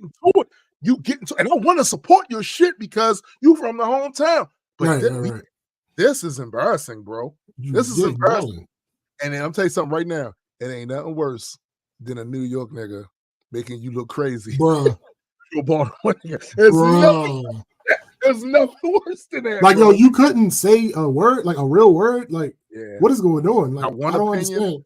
Not a single opinion. You couldn't tell me, like, even if it's bullshit, like, you couldn't be like, yo, that nigga don't really rap like that. You couldn't have said that. I don't like his disjointed flow, or sometimes he'll stray off into this thing that didn't rhyme with the something. The nigga do too many accents. Something. Say something. No, because people, no, you. What is it? Your opinion. People. To this day, I bet he don't understand what I'm saying. To this day, right now, yo. Right now, I was so embarrassed, yo. That was ridiculous. I was like, and then the other reason why I was embarrassed, because people said, well, why would you be embarrassed? Y'all from the same town, but because one of the first things I saw in there was like, I love twisting these Baltimore niggas up. See, this is the shit right here. Yo, y'all can't listen. Just from my hometown, please listen to me. All you content creators, all you musicians, all of that. You gotta be aware that when one of you fuck up, they're gonna paint all of us with the fuck up. Be on your come on, man, be on your dean. That's all I'm asking. Be on your dean, yo. It's terrible. It's oh ridiculous. My goodness. The next comment, I talked about it last week on the show. I don't know if I can't remember if it was on the show, if I was just talking to Tim, but one of the MVPs of this back and forth between Kendrick and Drake is Kevin on Stage. Camel Stage has been up on it with the tweets and the videos this entire time. Yo, when Drake dropped Family Matters, Camel Stage was like, okay, all right, that was cool. Then he was like, all right, I know Kendrick about to drop. Kendrick, let it all out. Kendrick dropped Meet the Grams. Kendrick was like, wait, no, not this. This is not what I meant. Hold back a little bit. It's too late. No, see that I laughed so hard at that because I was thinking this is how a lot of people actually was thinking. Like, yo, what the fuck are you doing? He told you. He warned all of you. He don't push me because I'm close to the edge. I'm trying not to take his head. Listen, bro, he warned you. He said, I'm the boogeyman. All right, you didn't believe him. Cool, because in the industry, we had never seen him get tested. So that's cool. What up, cuz?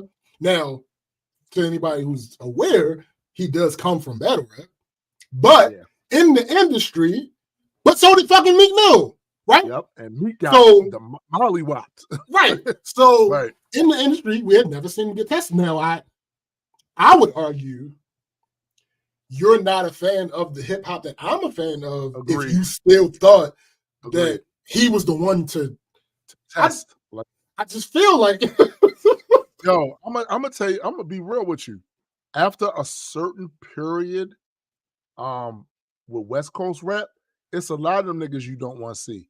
Nigga, you don't want to see Game. Even in a real. A lot of niggas don't want to see Game. Honestly, that's facts. I ball for ball. No, you know what? You know what?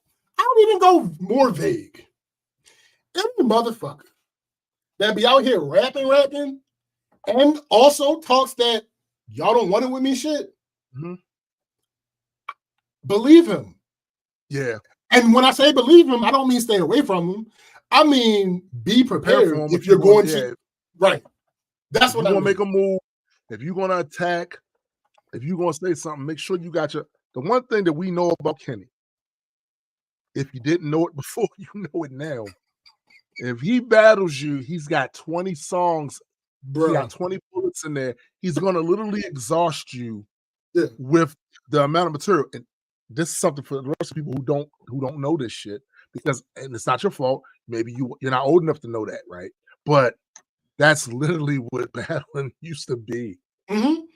Who ran out of raps first? Who ran out of raps first? Or if you can happen to embarrass your opponent if you embarrass when nobody wants to hear, like that's different. But yeah, a lot of battles were that was the requirement. Who got more raps? This is why I said the last show. I come from an era where there was no such thing as rappers that write songs and battle rappers. Every rapper was a battle rapper because the culture was still fresh. It was still radioactive. Yeah. And if you walk down the street and tell somebody I rap, the odds are you rap? Prove it. Right. Prove it. And if that nigga tell you to prove it and you start rapping, and then after you spit what you thought was whatever, he start rapping, you're in some shit, and you better have some bars ready to throw back at this nigga. Facts. But I get we living in a different time. Yeah, things change. That's not the culture now. Things change. But here's the thing: certain things aren't supposed to disappear. Their spirit is supposed to still continue. Say it again, bro. Like, sure, absolutely. There is a thing that there's a way that you can handle this where you may not have the most songs in the beef, but you can still win. Sure, absolutely. However, it shouldn't just be, I say that I won, so this is over now. Yeah. Like, that's not. Nah. What part of the game is that? That's for us to decide. To be honest with you, that's why I don't like a lot of times when a lot of vloggers that do interviews with battle raps after ask them, do you think you won? I don't care what he said. To be honest. Because it's so much bias going on with that. You hear him. Yeah, there are going to be those who tell the truth. Oh, we only start seeing by and large tell the truth. We just saw Easy tell the truth. Well, Easy too. Easy just told me. Got me. Yeah, by and large, they're biased. They're gonna like their shit more because it's theirs. Now it's not even that they're. Some of them are gonna lie because They know how the narrative is. They know how to. If they start the narrative, that's why people in their crew won't say that they lost because they don't want somebody to quote them saying, "I mean, look, I don't care what they say. It's about what we think. It's about what we think." Right. But to Kev's actual comment here, he said, "I will never publicly admit how many times I've listened to They Not Like Us." Listen, here's the thing about that, right? Not even me putting the song on. Yeah. I'm not gonna lie to you. Over this week, I probably have heard that song 100 times. That might be conservative. Yeah, I'm talking from scrolling up a timeline on various different things to watching vlogs about it when they play the shit. Like, and even look, when that shit first came out, this is not my style of hip hop. Yep. I mean, I always made that clear. It's not my style, but I know it's culturally over there on the West Coast, right? Even saying that, I heard it so many times that now when it comes on, I'll be like, "Yep, exactly." It started permeating. Yes. My being in a way. And ordinarily, I instantly rejected, like, away from me, Satan, get behind me, Satan. Right. With certain, because I'm like, but because of what this is and it represents, I'm like, it's fine. Yo, I am often immune to that. But this time, nah, nigga randomly walking throughout the day, and I just out of nowhere beat his ass out the Bible if God watching. Like, wait, hold on, wait, what? No. What's crazy is, look, you know my opinions on the Joe Budden podcast. I think that they do some talented, entertaining parting, but I do not like the way they be handling a lot of discussions on there. I gotta give props where props is due. Yeah, the funniest, most entertaining podcast I've seen this week on that topic has been the Joe Budden. Absolutely. They went off. They were hilarious. They were clever. Their timing was it was a joy to see. That's how you pod. Facts. That's how you pod. All facts. Next comment. This beef made me realize that rap/hip hop is still an underrated genre. Most people who think they listen to rap actually like pop music. Yes. Pop is your favorite genre, not rap. Not rap. Yes. I mean, can't argue with that. But you know what? I'm glad we can have that conversation now, because a lot of the one thing, and I'm gonna always give Kendrick credit for this. Some of the things I'm seeing people acknowledge now after this beef, a lot of us was saying that shit back then, and we were, shut up, old nigga, you know what I'm talking about. I am glad to see. I'm not going to be like one of them other people that'll say, oh, now y'all. Nah, I'm glad you see. This is what we've been trying to get you to see. Welcome to the light, brother. Welcome to the light. Welcome. That's it. That's it. Another Drake fan. I don't think Mr. Morale was even in the top 200 before the beef. It just entered a few days ago. Somebody responded. Somebody responded with a screenshot from almost last year to the date. Kendrick Lamar's Mr. Morale and the Big Steppers debuts at #1 on the Billboard 200 albums chart. Keep trying these narratives, and you think they will save you. You keep trying these narratives, and you think they will save you.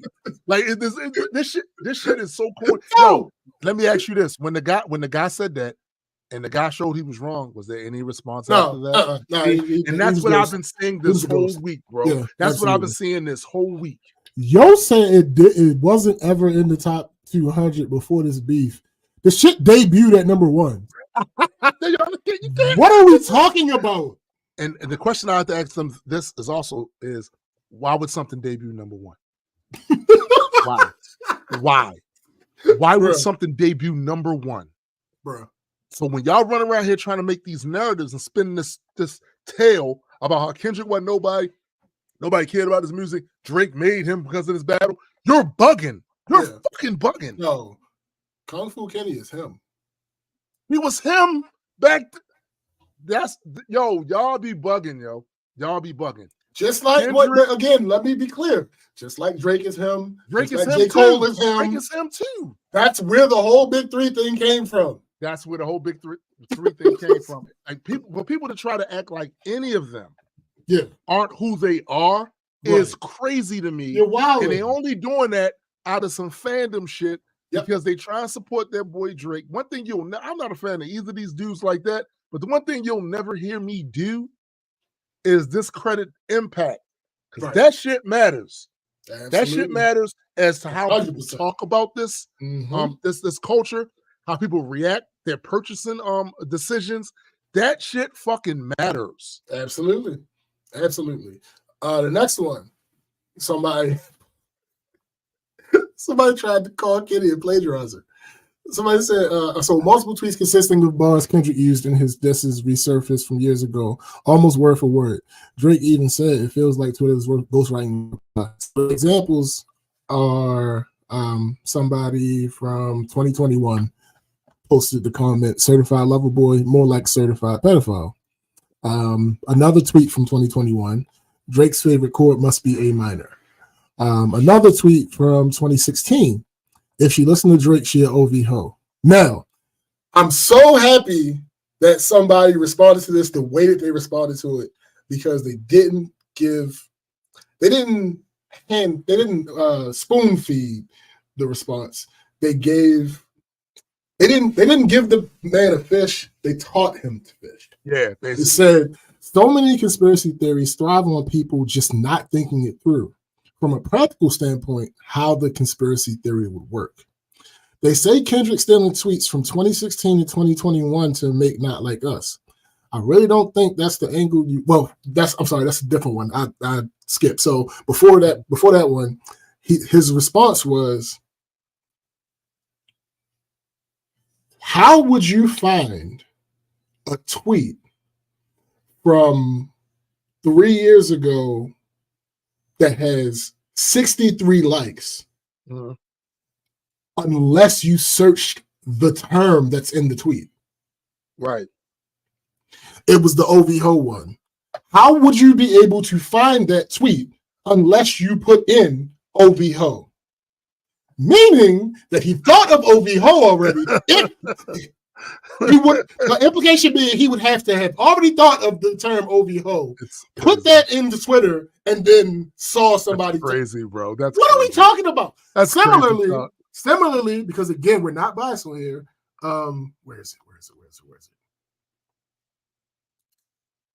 Multiple tweets consisting of bars Drake used in his disses are starting to resurface, almost word for word. Kendrick even said you're playing nerdy with Twitter.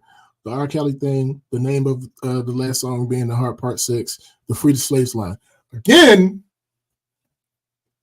you really think that, again, we talked about it. The ghostwriting shit aside, we know that he writes for other people. You really think that he needed to go to Twitter to get some of these things? No, it's not a necessary thing. These are rappers. Like, and here's the other thing. There's nothing new under the sun. How many times have we had conversation? I don't know if I've said it on here, but it's several times that I've talked to Tim about an idea of something creative to do that I thought of, and then somebody does somebody else. That's it, bro. Yo, literally in the comic book space, there are certain concepts that you would think, oh yeah, this me. I got him with this one. And then you find a comic book with it's not exactly the same. Right. It's so close to what you were saying that it might as well be. Right. Absolutely. So the other response to that was they saying Kendrick stealing tweets from 2016 and 2021 to make Not Like Us. I really don't think that's the angle. You want to take, because if that's the case, they've really been calling that man a PDF file for 8 years and y'all let it rock. Yeah. But again, of course they let it rock. You know why they let it rock? They let it rock for the same reason they let R. Kelly rock for all these years. That's why. And that's why when Drake said that wild ass shit about how he too famous, he would have been in jail by now. Are you fucking crazy? Shit. I absolutely hated that. Yo, crazy. What are you doing, my yo, when I think it was Ice. It was either Ice or Joe. One of them was like, yo, when he wrote that, somebody should have came into the fucking booth and stopped him immediately. Yeah. What are you talking about, sir? Yeah. Matter of fact, hold on, because because I'm working on a video about this shit, and I wrote down something. Where we at? Drake said, blah blah blah blah. This nigga actually comes out of his mouth to say, "If I was fucking young girls, I promise I'd have been arrested. I'm way too famous for the shit you just suggested." I think it's safe to say that 2 of the 3 most famous and talked about trials about people messing with children are R. Kelly, a world famous superstar who you reference in this very song, and Michael Jackson, who people consider the most famous person in the world, and you compare yourself to. It took almost 30 years, if not longer, for R. Kelly to finally be arrested, and that's with smoking guns all over the place. And with Michael Jackson, he won that trial and still couldn't beat the allegations. Yes, bro. What are we talking about? Just for people to know, if you go to Wikipedia right now and look up the Heart Part 6 and look at songwriters. Yo, shut up, yo. I hate you so much. I'm just saying it says Arlie Graham, Matthew Samuels, and Randy Everett. So I just you might want to know. I can't stand you. No, he gonna get all this. No, I'm not. Hey, listen. I get it. Somebody said if I were Drake, I would disappear for like a year and then drop the best album of my career. Somebody's commented and said, "I've been saying this. Take time off. Come back on some introspective. Eat, pray." This joke. You'll say, "Come back on some introspective. Eat, pray, crody type shit." Maybe learn the guitar and appropriate Ed Sheeran. The possibilities are endless. No, I was asked. Yo, nah. He need to learn how to play a flute, yo. And then when you come back, you know what I'm saying? Like wear some weird clothes or some shit. Facts. Facts. You know, yo, be a bohemian. Because no rapper has ever done that. Listen. Yo, honestly, what that nigga should do is just like they suggested. He should take a year off. Yeah. And when he come back, his whole look should be different. Facts. Like he should have dreads that go all the way.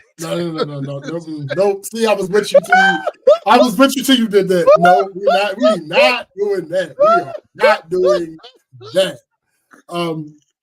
Yo, somebody said my mind for the past several days while trying to focus on serious meetings. What? Yo, nigga. Yo, what's that shit Joe and them said on the show where they said he lucky as shit that the he's lucky it's not HBCU season. Nigga. And yo, truthfully, I think I said it don't matter. It's gonna happen. Yeah, they're gonna do it anyway. When they come back around, absolutely. I've been seeing on Twitter. Yo, I've been seeing on not Instagram, fucking TikTok already. Drum majors and talking about you did your big thing for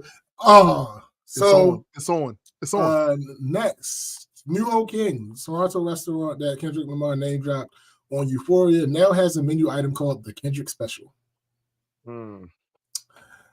Next, last for this category, it's crazy how K-Dot caused all this chaos and we still ain't seen this nigga. Still got the mystique. That's from Elliot Wilson. Yeah. Also, Elliot Wilson tweeted at some point during the past couple of days that Drake unfollowed them. All right, so let's talk about the success. Let's talk about the success throughout the week as it happened. All right. First thing that happened. I can hear you. Keep going. All right.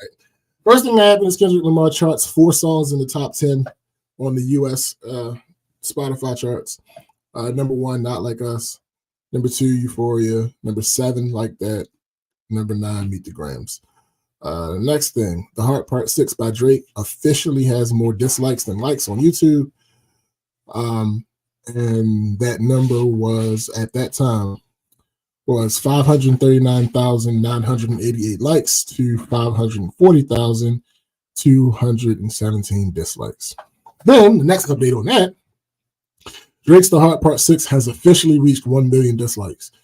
It had, at that point, 649,000 likes and 1 million dislikes. And funny enough, the person that took the screenshot, they left in the top comment.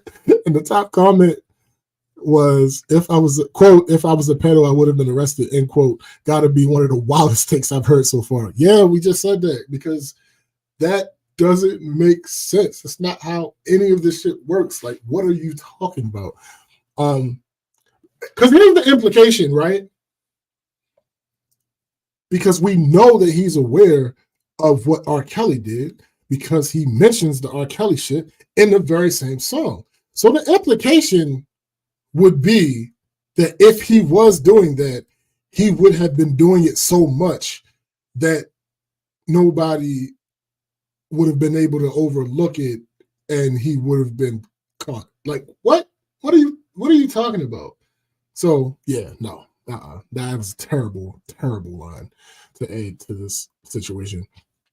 The next update, Kendrick Lamar's Not Like Us opens as one of the biggest moments in hip-hop history. At that point, it was number 1 on Apple Music in 40 countries, number 1 most streamed song in the world, debuting number 1 on Billboard, which would be Kendrick's 4th number 1 Billboard. Most streams ever in a single day for a solo rap song. Most streamed rap song ever in a single day in the USA. Biggest streaming day for a rap song on Spotify in 2024. Most views in a single day for a rap song on YouTube in 2024. Second biggest streaming day of all time for a rap song on Spotify, 11.8 million. Spoiler alert, that record was broken later. First rap song to receive 11 million streams outside of its opening day in Spotify history. And will be the first rap song to go number 1 with a shortened tracking week. So tracking starts on Friday. It's from Friday to Friday. So that's why a lot of people drop their things on Fridays. Kendrick, even though the song was available to hear on Saturday, Not Like Us didn't officially drop to DSPs until Sunday. Right. So he had 2 days less than most people have, and he still ended up going number 1. So wait a minute. So about these numbers. So in the past, when these conversations come up, and I feel these are still valid conversation, valid take, is that numbers don't necessarily mean something is good. But what I will say to those who say that, what it does mean is you're out of touch with what the majority of people think is good. Yes. So absolutely. You might want to reflect on that, not telling you to change your opinion at all. No. Keep what you think. It's just like, I don't like the appeal. Look at it in totality and take out of it what is actually valid. Like, you might be out of touch with what the masses think sounds good. That's neither a good thing. That's neither a bad thing. It's only a bad thing if you are in that genre and you're attempting to make headway. Right. And I still wouldn't suggest you attempt to do what somebody else does because these styles, they rotate, they come back around. What you do might become relevant at some point again. But a lot of times what I see is people that don't like something, because I was guilty of this myself, would discount the fact that a lot of people do. No, there's data in the fact that a lot of other people do, because it shows you not just something about them, but something about you that you need to know when you're factoring in these opinions. And if you're doing music, you need to know that your sensibility about this is not in line with the majority of the people. So by that, Drake having all of those downvotes matters. What does that tell you? Absolutely. Saying, Kendrick made him look different. Yep. Kendrick made him look different. Without question. Next update, Kendrick's Damn is currently receiving more daily streams than any Drake album on Spotify, 8.5 million. Despite releasing over 7 years ago, it was streamed nearly 9 million times yesterday at that point. Next update, Kendrick Lamar's Not Like Us received 12.2 million streams in its 4th day on Spotify. It has increased in streams every single day since its release. Yo, come on, man. Next update. Next update. Kendrick Lamar's Not Like Us is currently the number 1 song on all 3 major U.S. audio streaming platforms simultaneously, Spotify, Apple Music, and Amazon Music. It becomes the second hip-hop song to do so this decade. It's a Grand Slam song. You niggas lost. Next update. Kendrick Lamar's Not Like Us breaks the record for most opening week streams ever for a rap song in Spotify history, 55.3 million. It also it does so after only having 5 days of tracking due to its Sunday release. He lost. Yo. Your boy lost. So here's the thing about this type of thing, right? Generally, now clearly the numbers are never this big, but generally when we had these numbers conversations, I'd be like, this is really like, there's nothing, I don't think, barring sleep, that I have encountered a 3-hour stretch of my day without hearing that song. Barring sleep. You know the other reason why these numbers matter? Because the same fans that will use numbers to prop Drake up all these years are now on the other side of the argument, and they don't like it. Right. See, absolutely. Y'all made this on numbers. When niggas like me were saying, yeah, but I don't like that rap ain't, or this, that ain't, this sound, this is classic. I don't know what the fuck. Y'all went, but the numbers, nigga, people like this. I love the fact that I am in a position now to say, but the numbers, nigga. What you were saying all these years when I told you this to me is a better album than this, and you would say, what? But this got the number. All right. Oh, and I want to be clear. I want to clarify this for anybody who's listening and might be on the OVO payroll. And one of the ones that didn't where it wasn't the mole. Right. I want to be clear. This isn't a new take from us. No. If you have listened to the show, we have a thing that we used to do called the GOAT metric. Yep. And one of the metrics that we used was sales. Yeah. That's always been. Oh, I'm glad you brought that up because I've seen other people with these other metrics. And let me first give you your props. I applaud people making the attempt to do that. But I question the veracity of your metrics because at the end of the day, you made these graphs, you made these numbers, but there's nothing there that's verifiable. At the end of the day, it's still all opinion based. So when you tell me what a 3 actually means, it's still opinion based. Like you say, oh, lyrics. If they go to a 5, 5 is the top, right? Go up to a 5. What does that mean? What we did with the GOAT metrics is accounted for all of those things so that we could demonstrably break wherever there was a place where numbers of some kind could be used to verify something. We used it. Yep. And we even fixed for the anomalous stuff. So I noticed that a lot of people that come up with these little things, they don't do the whole work that comes with that. Not at all. They don't. Not at all. It's not a thing. All right, so moving on to this next topic. It's still the same topic, but because this was so big, this literally took over pop culture. Yeah, like, over the week. 100%. Yeah. Revisionist history. Some of these hip hop guys, finally, from the elder days, are lying, or at least being disingenuous. Yep. I keep seeing certain takes that don't make sense. They don't track. If you have always had the viewpoint that rap beef is bogus, then I disagree with you, but you are not the target of this part of the program. Facts. If you've always had that take, you've always thought like that, cool. Right. Cool. Right. But I'm specifically talking about the people who are saying things like rap beef has just turned into a bunch of gossiping. Parallel to that point, specifically, Questlove came out and said, nobody won the war. This wasn't about skill.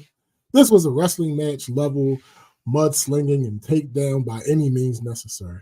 Women and children. Sir, don't you ever impugn wrestling. But okay, that's true. That's true. That's facts. Women and children and actual facts be damned. Same audience wanting blood will soon put up RIP posts like they weren't part of the problem. Hip hop is truly dead. You know the funny part about this that I just thought about? You know the funny thing about this that I just thought about? Let me find these lyrics. Strawman, by the way, Strawman. Nobody said they wanted blood in the actual literal sense. They wanted bars. We said bars, and y'all thought blood. Who has the problem? Y'all have the problem. Y'all have the problem. If we say we want bars and y'all translate that and they want blood, you guys are the problem. First of all, this is a bit tongue-in-cheek, but there is a point to be made. Question, you plagiarizing. In Euphoria, Kendrick says, I hate when a rapper talk about guns, then somebody die, they turn into nuns, they hop on lines like pay for my city, he faking for likes and digital hugs. Wow. So for someone to say that during this battle that you're talking about, that kind of lends itself to the idea that is not what this battle is about. No. It just kind of a little bit lends itself. No. Anyway, so someone responded to Quest saying this and said, my pushback would be, how is hip hop dead if mudslinging during rap beef has always been an element of the genre? For better or for worse, the metric. How is that? Better or for worse, this isn't a poisonous new development. No. Now I can back this claim up. Let's take a trip down memory lane. That's why I fucked your bitch, you fat motherfucker. I knew that's what you was good. I knew you was gonna say that. This is regarded as one of the best diss songs of all time, and to this day, we have zero proof of this claim. All we know is that they were in the same place at the same time on the day that he claims it happened. He has continued to deny this to this day. What's next? Okay, so the song Super Ugly, we talked about that a little while ago, is pretty well penned, so I'll exclude that one. But in Takeover, Jay said, because you know who did you know what with you know who, let's keep that between me and you. To close a verse, and it hit. That was in 2001. So for those who don't know, there used to be this thing called MTV Unplugged. And on MTV Unplugged, artists would mainly go over their hits and do them in a live setting, and it would be recorded and it would be released on a CD. I think the one exception is Lauryn Hill. Hers was all original music, I believe, when she did hers. But the vast majority of the artists, they did their hits and they did them live, and it became a new recording and all of that type of stuff. Jay-Z performed this song live for MTV Unplugged. Guess who was the drummer that night? Questlove. They changed the beat from Takeover to a Mobb Deep song when Jay started talking about Prodigy. They changed the beat from Takeover to a Nas song when he changed his focus to Nas. Then they went back to Takeover. Then they went to another Nas song. Mm-hmm. You, sir, have involvement, direct involvement in this thing that you're claiming is a new thing, and you have this involvement 20 years ago. Y'all, why are y'all forcing me to do this to you when I had a bunch of respect for these guys? Right. That's the part of it that really bothers me. But if we're going to be completely honest, any assertion that hip-hop died with this battle, right? But y'all not going to talk about all them years prior to this, that number one, shit like this has been part of hip-hop forever. But more so than that, when it got to the point where the audience no longer respected the foundational principles of hip hop, or didn't or never knew them because they aren't being extolled, right? So this is what killed hip hop, and not that. And when that happened, people like Questlove and anybody else that's from that era that's doing this about that, they were there. They were there. They had power, as far as power of influence, being in the industry, to push back against the wave of everybody ghost rights, to push back against the wave of, well, you gotta really rap. Right. You was don't tell me this killed it. Right. When we saw shit, this is part of it. This is a vestige of the thing that y'all let die a while ago that crept back up. Yeah. I'm not gonna, you'll never get me to badmouth either Drake or Kendrick for this, because this was amazing. Hip-hop. Yes. This was part of what hip-hop, of all the non-hip-hoppy shit that I've seen from Drake and from other artists over these last few years. Every time Drake battled somebody, this was hip-hop shit. Absolutely. So that to me is wild corny, because if y'all cared that much, them executives gave you checks to do what they wanted you to do, and sacrifice this on an altar of capitalistic greed, you wouldn't have took those checks. But you took them. Offense. So you can't come by now saying this, what they did killed it. Nah, B, I don't care. Especially when they beat y'all niggas into silence with the word hater. You let them young niggas beat you into submission with the word hater. Yep. And you went for it. And you said, I'm gonna shut up now because I don't want to be a hater. Can you imagine, as a parent?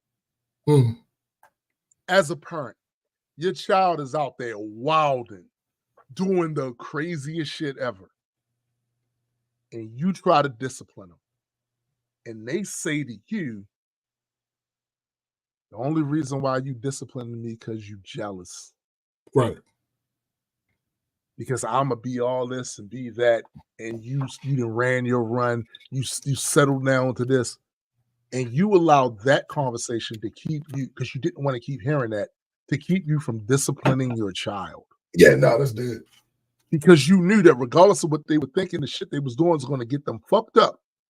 It's going to get you fucked up. And at the end of the day, I'm going to have to bail your ass out of that bullshit, because I'm responsible for you. And also, because you're my child, I don't want to see you go down that road. It's not good for you. Right. So you can be mad at me all you want. I'm going to tell you the truth, and I'm going to discipline you, because this is for your own good. Yep. Where was y'all niggas at with that mindset back then? As soon as them young niggas brustled up back, like buck back, y'all shut the fuck up. I don't want to hear it, because y'all let this turn into this. So I don't want to hear it. I don't want to hear it. But wait, there's more. Even in Ether, Nas spent most of the song calling Jay-Z gay. He lied about a lot of that shit in Ether. He lied about how Rockefeller died. Yeah. Like, he didn't lie about the karate class. Well, sure. That man was listen, Tabo lessons with Billy Blanks. The same way I feel about Swave is the same way I feel about that. Listen. Run up on him without no weapons. Listen. Absolutely. But when, like, Jay, there's video that you can't find. No, in real time. Yeah, no. In real time, it's absolutely ridiculous. Yeah. Now I don't know. I never saw the video. But was it Tabo or was Billy Blanks actually teaching him martial arts? That part I can't verify. Because I think Nas exaggerated it by saying, for those who don't know, Billy Blanks is one of the most talented martial artists ever. So you could do a lot worse getting lessons from this motherfucker, right? Right. So again, the part that made it funny was the Tybo part because Tybo Banks was selling the exercise routine, right? No, what I think it was actually at martial arts because earlier he says you 36 in a karate class. Yeah. So I think it was actually martial arts. I get what Nas basically trying to say is you can't fight. Like you 36, right? You can't fight. Right. That's the other part of that. Exactly. However, I would remind people about Sway. His father was a martial artist. Right, so he didn't start martial arts when he was in his 30s. He was doing that when he was younger. And run up on him without a gun. If you run up on him with a bat, you might lose. Yeah. And for those who don't know what we're talking about, Swave 7 is a battle rapper. Mm-hmm. Right? Whatever you want to say about him, it's the reason why people don't be running down on Swave. All that shit in battle rap, that talking and people with the crews, nobody runs down on Swave. And Swave talk reckless. Swave be talking reckless. I restore order. Yeah. I mean, nigga, sure, sir. Absolutely. And the bad thing is he ain't no little guy. Like if he was a little guy, I see somebody trying to he's got some size to his ass, right? Like, don't do it. I would humbly suggest you out of you younger rappers. I know. Swave, you think he old, you think he washed, that's fine. It's fine for you to say. It's battle rap. Fine for you to say. Don't mistake that for anything else physical. Thanks. It's not a good idea. Don't. I know he looks older than you. He got the wrinkles, the glasses. Right. Don't mistake that. Yeah. I don't want to see none of you little niggas get up. No, thanks. That's it. Back to these other examples, though. The game. 300 bars and running. He called Olivia a man like 4 times. Yeah. That was 2005. The whole song Back Down, 50 Cent. He basically called Ja Rule gay for a good portion of that song. That was 2003. If you're a little older, like me, you might feel like, oh, that's not that long ago. That was 20 years ago. But fine. That's recent. Let you tell it. That's recent. 20 years? Okay. All right. Before you rapped, you was a downtown car thief working in a parking lot. A brother with a perm deserves to get burned. LL Cool J to Ice-T, 1991. That's talked about his wife. That's 30. That's 30. He said, I took your album cover and went straight to the bathroom, meaning he whacked off to that man's wife in a bathing suit. Listen. I know y'all see L now, and y'all think actor. Let me tell you, when L was on your ass back then, he was on your ass. Thanks. That's not mudslinging. That's mudslinging, bro. That's a mudslide. Like that ain't what the fuck. That, sir, was Quest, Mr. Love. That was before you became famous. Yes. Absolutely. So hold up. I got something else for you real fast, yo. Let me go down. I'll go to the second verse. The bigger the cap, the bigger the peeling. Who gives a fuck about a punk ass villain? You getting fucked real quick. And Easy's dick is smelling like MC Ren shit. Listen. Yeah. What is he saying? But what are we talking about? We're not talking about nothing that's important. Right. Not about that. We're not talking about nothing that's important, bro. I'm pretty sure. We talking about old niggas either suffering from Alzheimer's and forgetting about certain shit, or conveniently forgetting it because they're older now and their sensibilities are different, which I totally respect. People getting old and seeing things differently. Yes, because somebody made the point. So it was like, so they couldn't have thought it was okay then and not okay now. Yes absolutely. Yes, that's not the point. That's not what we're arguing. For you to say, because of this, hip hop is dead. It's dead. This was happening before you were big in hip hop. Right. Then no, that I'm not letting that shit stand. That argument is fallacious. And also, Quest, don't say no shit like that no more, because Black Thought deserves so much more than that. Bruh. Don't say that shit. Bruh. Don't say that shit. Right. Black Thought's still out here slapping niggas up with bars. Right, don't say that. This next topic is again connected to this. It's an offshoot of the Kendrick and Drake thing. Let me. Okay.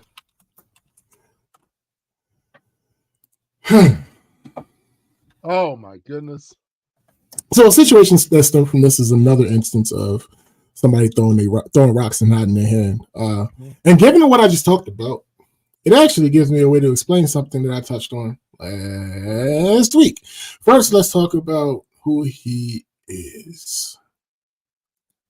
There's a tweet that one of my favorite tweeters, there's a thread that she tweeted out. The DJ part of Vlad's name comes from him starting first as a beat maker, then as a DJ doing mixtapes and DVDs. That didn't pan out.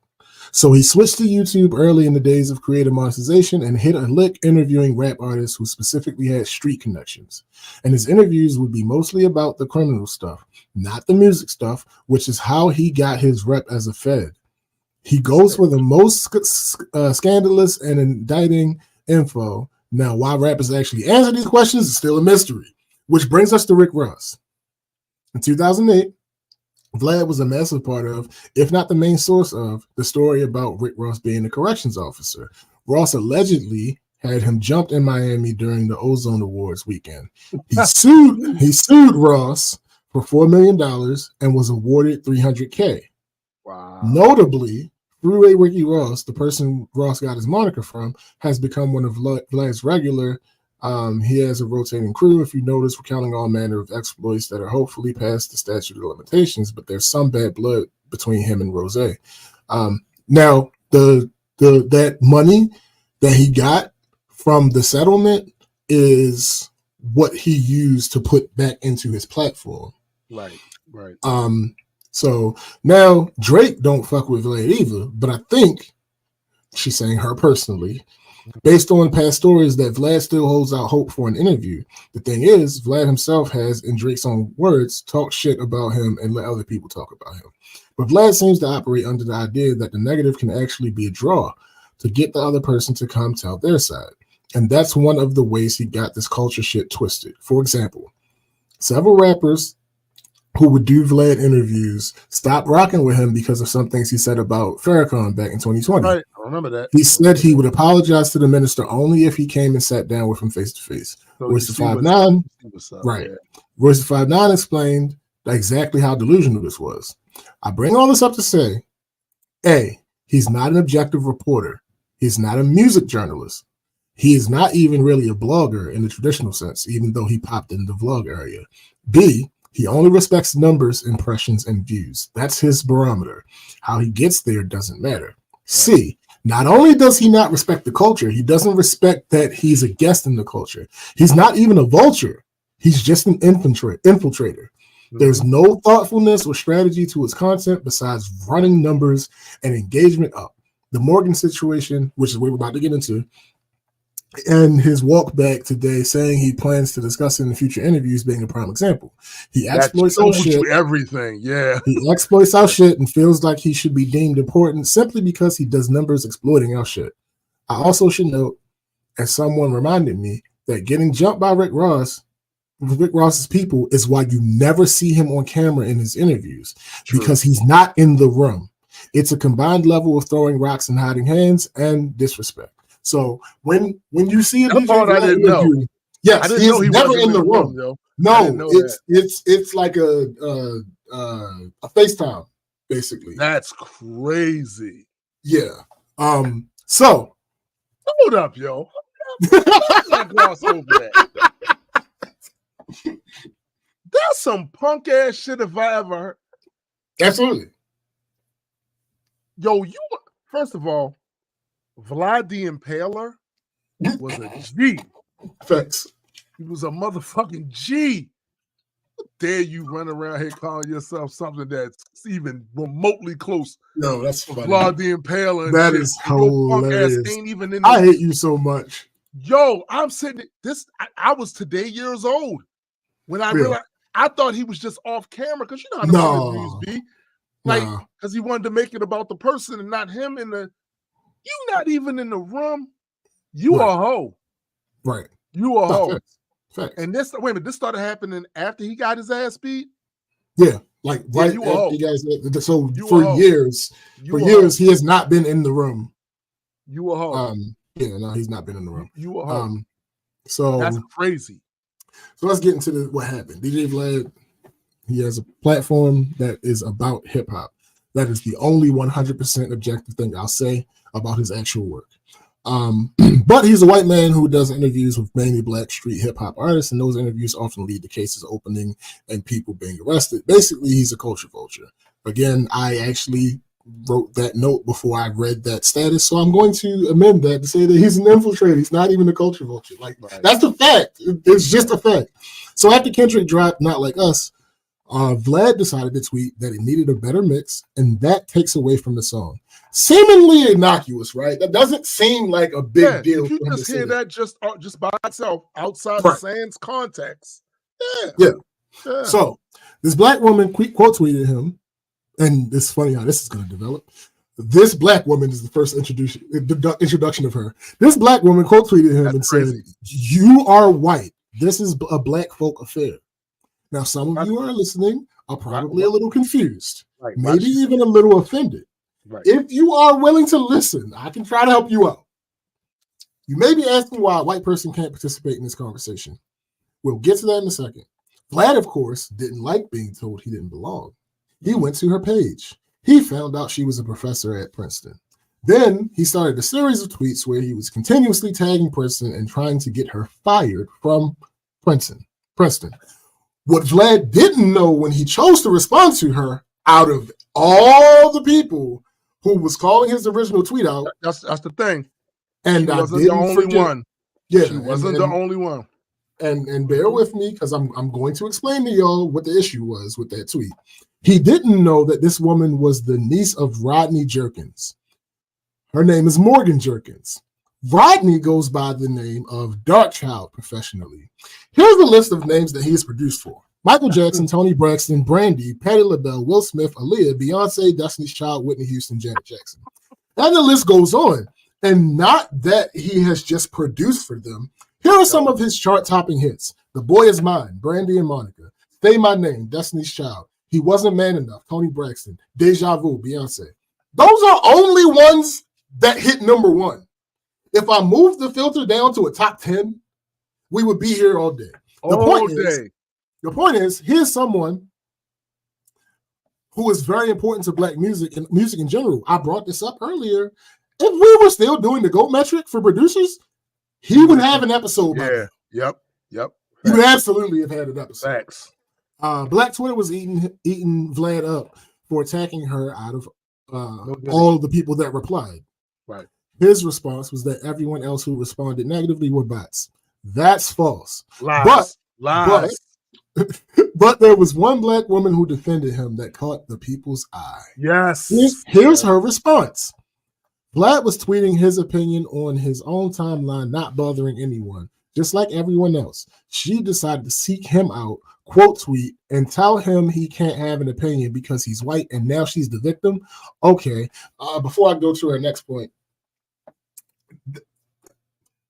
that's just false because that's not how Twitter works. You don't have to search somebody to see. Vlad has a lot of followers on Twitter, and he was talking about a topic that was relevant.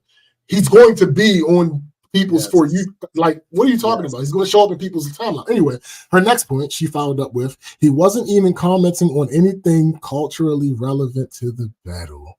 He was talking about the mixed quality. She almost fucked around and stumbled onto the answer. Yeah. Similar to my conversation with Just Chris, Vlad was focused on the absolute wrong thing. In a vacuum or in a different situation, could what he said be valid? Absolutely. Right.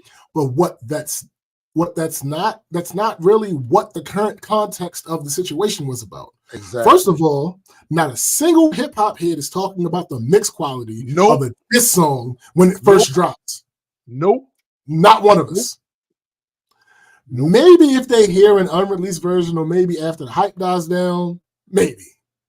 Also, and that's a big maybe, by the way. Yeah, that's still a big maybe. Still a big maybe. Also, that song that he said the mix was bad enough that it takes away from the song, I've read off the numbers for that song. It hit That's number one on all streaming sites. That's the other thing that was really weird about what he said, because he says it takes away from the song when the numbers don't show that it takes away from the song. So what are you saying? What are you actually saying? Exactly. In cases where, like when I wrote this note, it hit number one or number two on all the streaming sites. And in the cases where it was number two, it was only second to another Kendrick diss song during this. It was second to Euphoria. The song had 20 million views on YouTube before Vlad even got to the hiding his hand part of this debacle. Oh, wait a minute. So Vlad's basically saying, oh yeah, that's nice, but if he had a mix, it'd have been 40 million. But shut up, yo. So, shut up. Some might hear my analogy and say, but you explained it to Chris. I did explain it to Chris. We're almost there, ladies and gentlemen. Chris is my kinfolk. Yeah. There are privileges that Chris gets that not everybody else is afforded. Facts. We have history. We have a track record. In our history, we've disagreed several times on rap conversations. He's never made any unfounded claims of ownership or superiority. Y'all starting to get it? There were other people who have commented on my post about hip hop. Let's go back to the nigga I blocked from last week. He's not my kinfolk. In fact, in this situation, he has tried to enforce some form of superiority and ownership in something that had nothing to do with him and started while he wasn't around. Right. If that's not enough and you're still confused, I can't help you. I can't help you. That's what it is. I broke it down as plainly as I know how. Back to Vlad. So in this several tweet rant that he went on in response to Darkchild's niece, he several times tagged Princeton and kept talking about how he was going to get her fired. Monday comes around and he tweets this.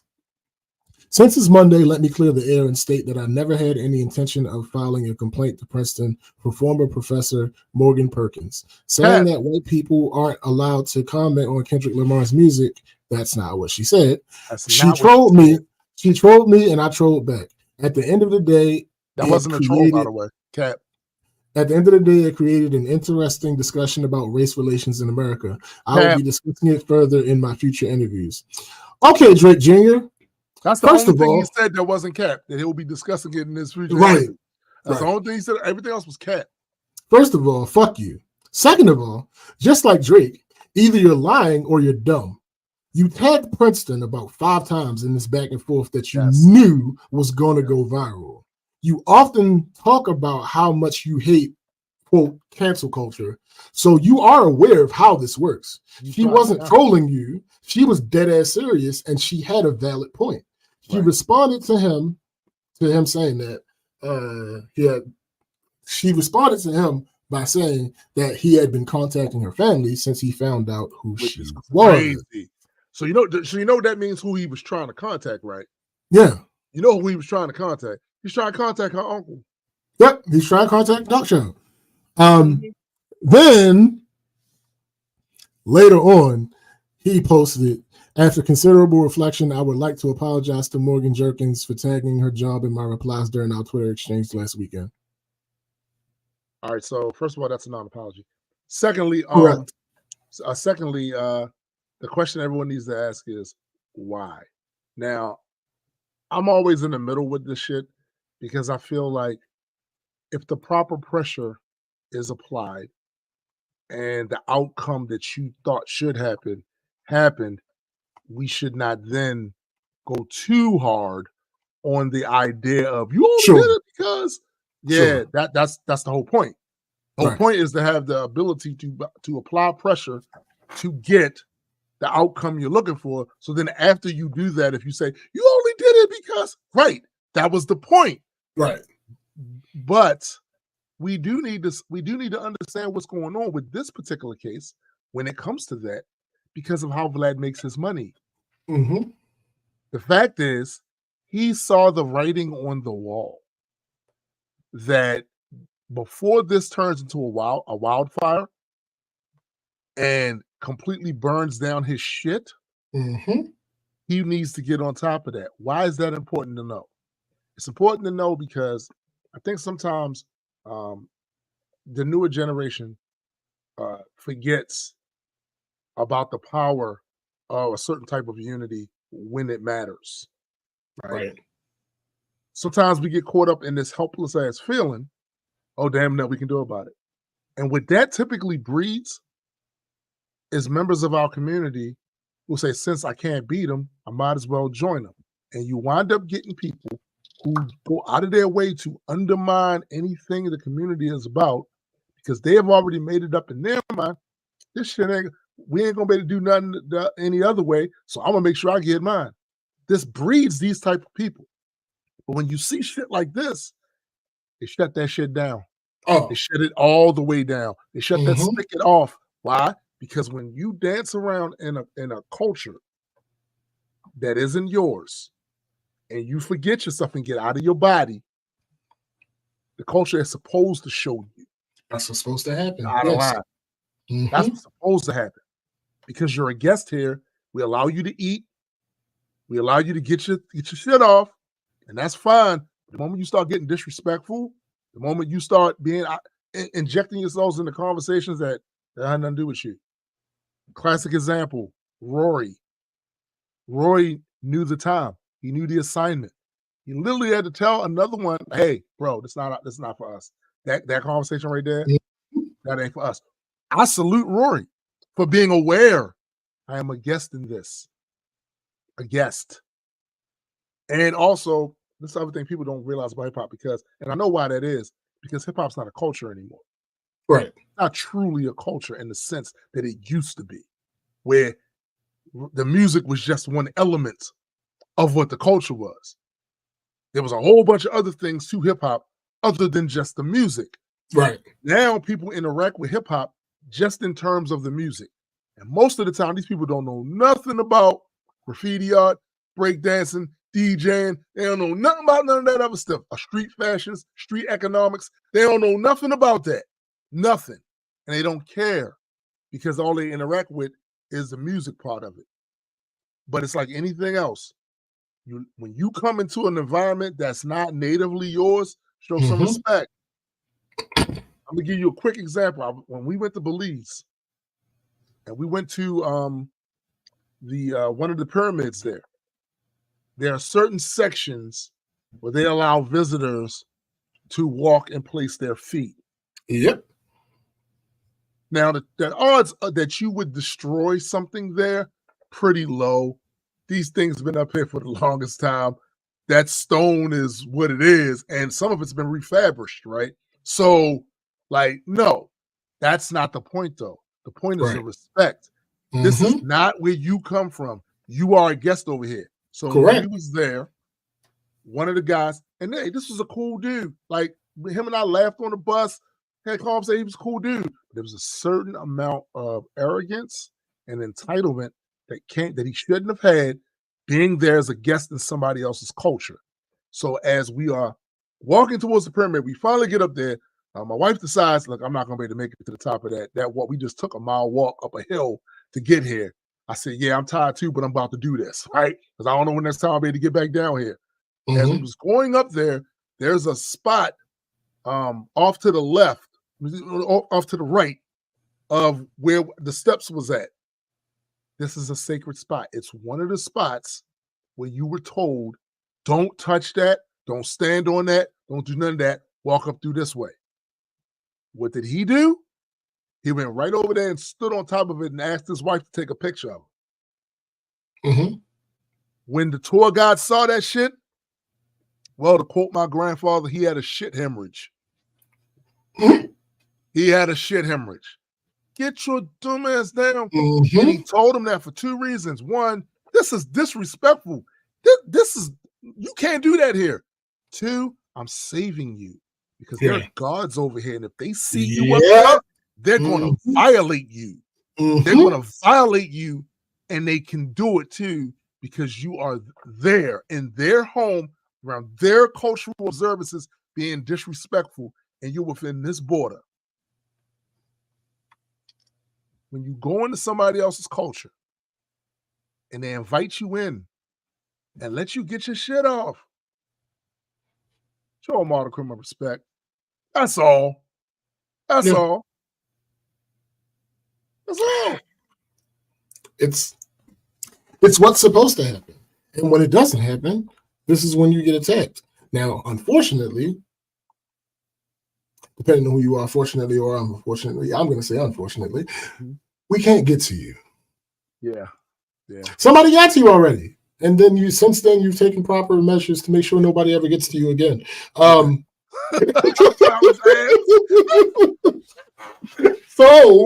the only way we have is our voice.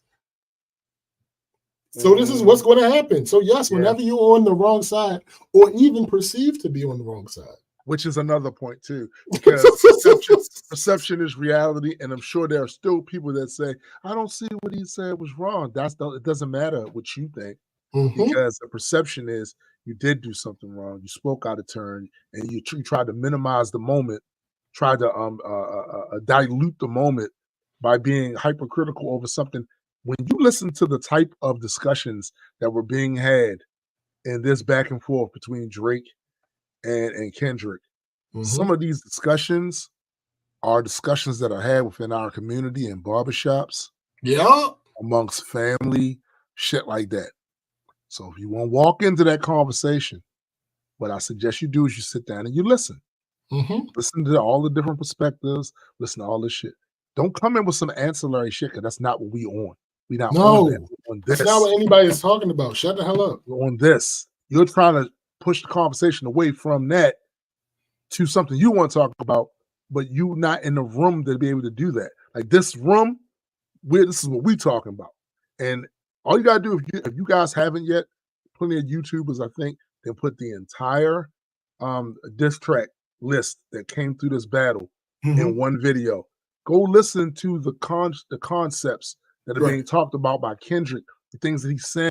These are very personal things to the Black community. This is what we talking about. Yeah. Don't come in here trying to divert everybody with this, because a lot of the points that Kendrick was making, as much as people want to be mad, that's on the other side want to be mad at, he was making some valid observations about how people treat this culture when you're not of this culture. Absolutely. Yo, the biggest, I want to say, people are saying that the biggest, this is wild for several reasons. People are saying that the biggest point Kendrick had is the 11-year-old daughter. I don't understand. I don't know how anybody can say that, yo. I don't understand. Yo, this nigga is calling this man a PDF file in clubs from San Jose to Hoboken. And you think that the daughter is the biggest? From the Yucatan? Nigga, like what are we to Yonkers? And what are we talking about? Crazy. From the Bay to the Bayou. And you talking about what? But then also the cultural Panama to Paris. Nigga. But also the cultural issues. Yeah. When I say to you, I hate the way you say nigga, and we don't want to hear you say nigga no more. Yeah. And your next response is to have your white mother start your song off by saying, hey, I don't think that you should start the next song off with, and then her voice cut off, and you say, nigga, I said it. Yeah. Where is the disconnect here? Because we don't talk, well, we do, but in general, we don't talk enough about critical thinking. So let's analyze that. Either your mother showed more cultural awareness than you. You did, right. And explained to you that this is not a good idea for you to do this. Right. And you disregarded that, recorded what she said, and used her to try to prove a point. Right. Or you went to your white mother to get her to contribute. Yeah. What?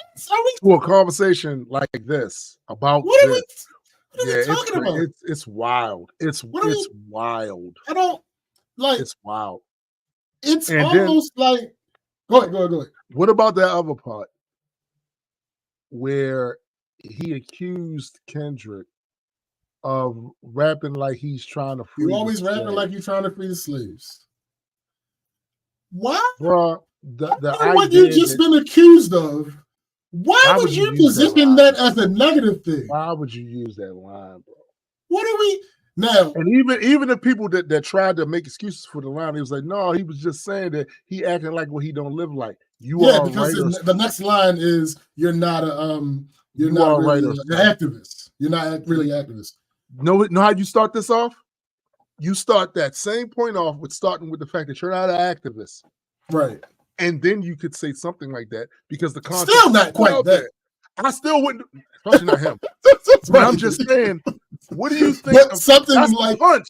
Right, that's the big punch. Right. And you put that ahead of the qualification of it. Yeah, no, because here's the thing. We have to not pretend that people are stupid. What up, G? Whatever way you want to say my it. guy. Yo, what's good? Before we continue, GA dropped a project that's fire as shit. Put the name of the project in the comments so I can shout that out. That shit is hard. Word. That shit is hard. Kendrick broke that man down like a Lego set. Yo. Bruh. We're not gonna act like the audience is stupid. We're not gonna act like we're talking. Joe made a really good point. I disagree with some of the way that he tried to. Of course, but that's usual. That's usual. Yeah, I disagree with some of the way that he tried to explain this to Ish because I feel like often Joe lacks the ability to explain things properly. But he made a good point that it's not just hardcore rap fans listening to this at this point. Facts. It is people around the world. It is people who are just Drake fans. It is people who are not even Drake fans. Right. It is people all around the world listening to this because it is the biggest thing that is happening in music. When the top 10 of the streaming platforms and 5 of those songs are songs from this beef, it is the biggest thing happening in music right now. Yeah. So even people that don't like hip hop are tuned in, at least hearing it in the ether in some type of way. Early in the morning, I was watching one of the cable news shows, and they were referencing. They were referencing. And he's not. Trust me, I tell you that out of all the people there, there's probably one of them that listen to hip hop, and that's Willie. That's Willie. There we go, right there. Yo, go over to Bandcamp and check out GA and Spoozilla presents Music 2 Riot 2. That shit is fire.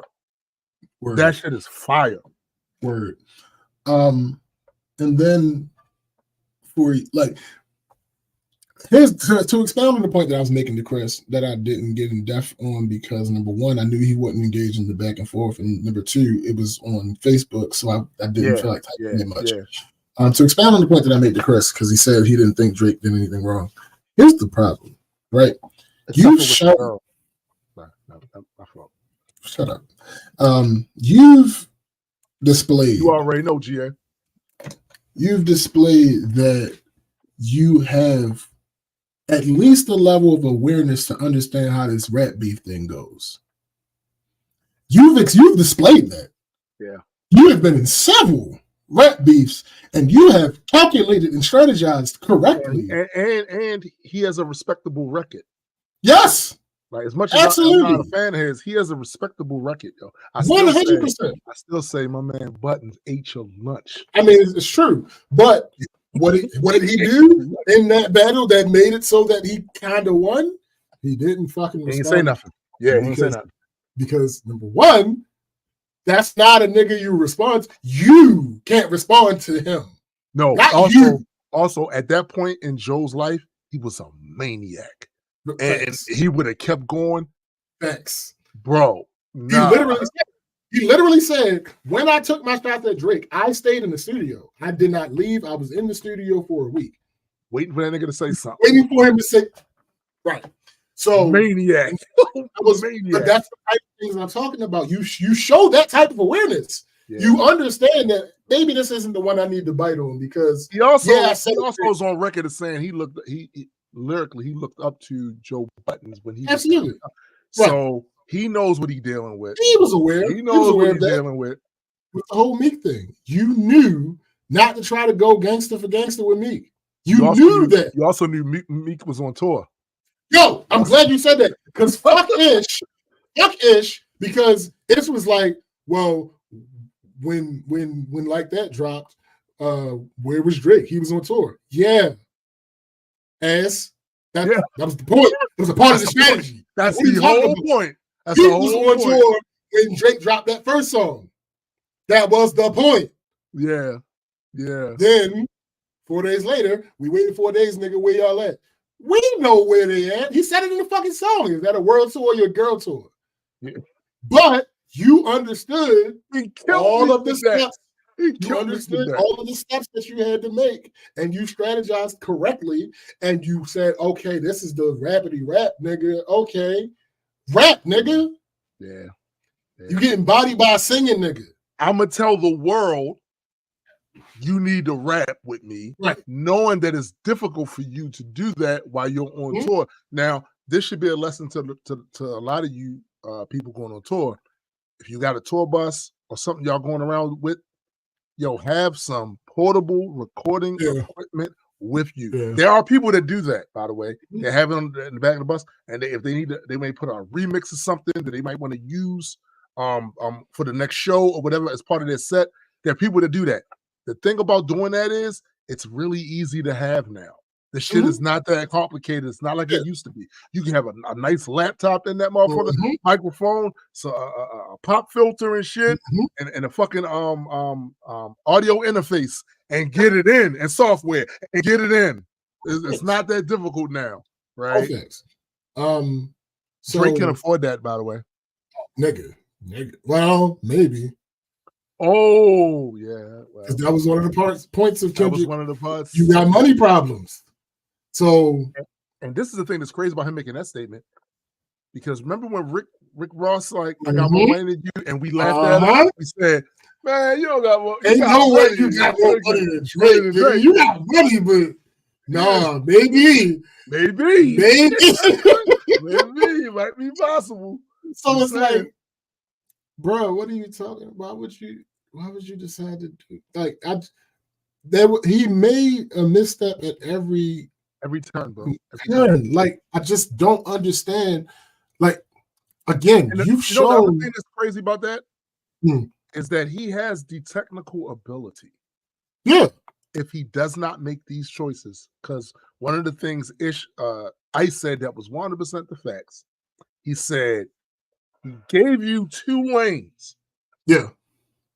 You made the choice to bring that man family into this shit. You did that. And even after he said her name, Kendrick still gave him the option. Gave him some grace. If you keep it rap, we good.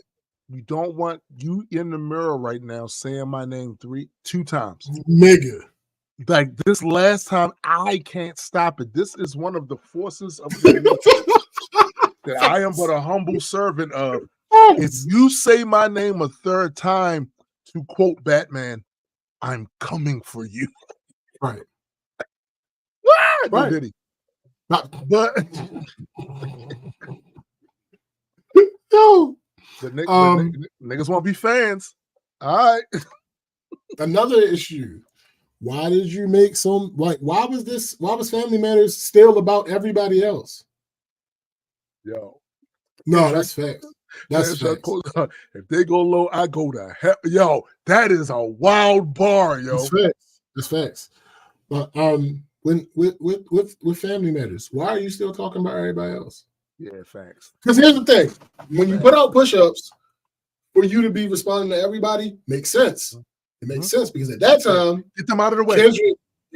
Kendrick had this you, Ross had this you, Weekend had this you, Metro had this you. So all right, cool. Yes. You want you, but you and listen, this isn't to say that let me be clear when I say he made so many missteps. He still had some good. I was about to say, yeah. He started that song off with a Who Kid tag.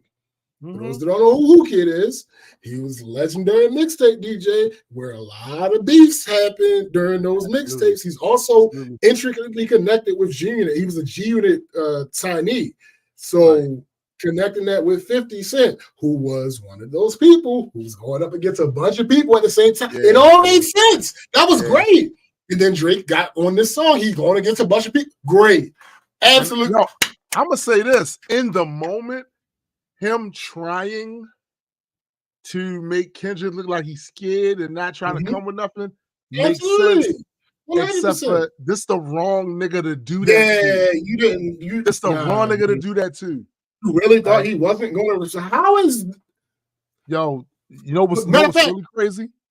What's really crazy is I am certain that Kendrick has at least 15 more. Oh no, that's no question. No, so just in case you run your fucking mouth. Here's the problem, though. Fuck knowing Kendrick, because we talked about this earlier, and we said that you should know Kendrick. You should know knowing Kendrick. Fuck knowing Kendrick. The way it started, way back in the day, was him saying your fucking name on a track. Yeah, facts. You don't think that person that just out of nowhere for the lyrical exercise of it? You think he's not prepared?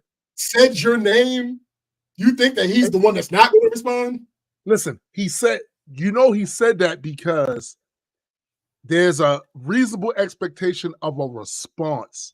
And if one of these niggas get into a back and forth with me, I am throwing missiles, sledgehammers, and all of that. That's already pre-prepared. My shit's on a timer. The moment you say something, hit the button. Send. Oh, he said what? Send. Oh, wait a minute. Let me adjust this to directly respond to this part of what he said. Send. Stop playing. Look, from now on, this is to all of you motherfuckers that call yourself MCs, rappers, whatever you want to do. You saw what Kendrick just did? If you do less than that, you're going to lose. Yo. If you're not ready, you're going to lose. To refresh people's memories, this is what happened. Unprompted. Completely unprompted. Right. I heard the barbershops being great debates all the time about who's the best MC, Kendrick, Jigga, and Nas. Eminem, Andre 3000, the rest of y'all new niggas, just new niggas. Don't get involved. I ain't rocking with no more of them signer shit. White tees and Nike Cortez. This is Red Corvettes Anonymous. I'm usually homeboys with the same niggas I'm rhyming with, but this is hip hop and them niggas should know what time it is. That goes for Jermaine Cole, Big Crit, Wale, Pusha T, Meek Mills, A$AP Rocky, Drake, Big Sean, J Electron, Tyler McMillan. I got love for you all, but I'm trying to murder you niggas. Trying to make sure your core fans never heard of you niggas. They don't want to hear not one more noun or verb from you niggas. What is competition? I'm trying to raise the bar high. Who trying to jump and get it? You better off trying to skydive. Wow. And that's the nigga you thought that you was about to be like, yo, I'm going to say something about you and you're not going to respond. Really? Yo, we just talked about this earlier, bro. Facts, that's how we used to get that. I grew up with rhymes ready for my friends that battle. This is the culture. You love these niggas. Yeah. But this is the culture. Yo, we're Klingons. Basically, we're fucking Klingons, bro.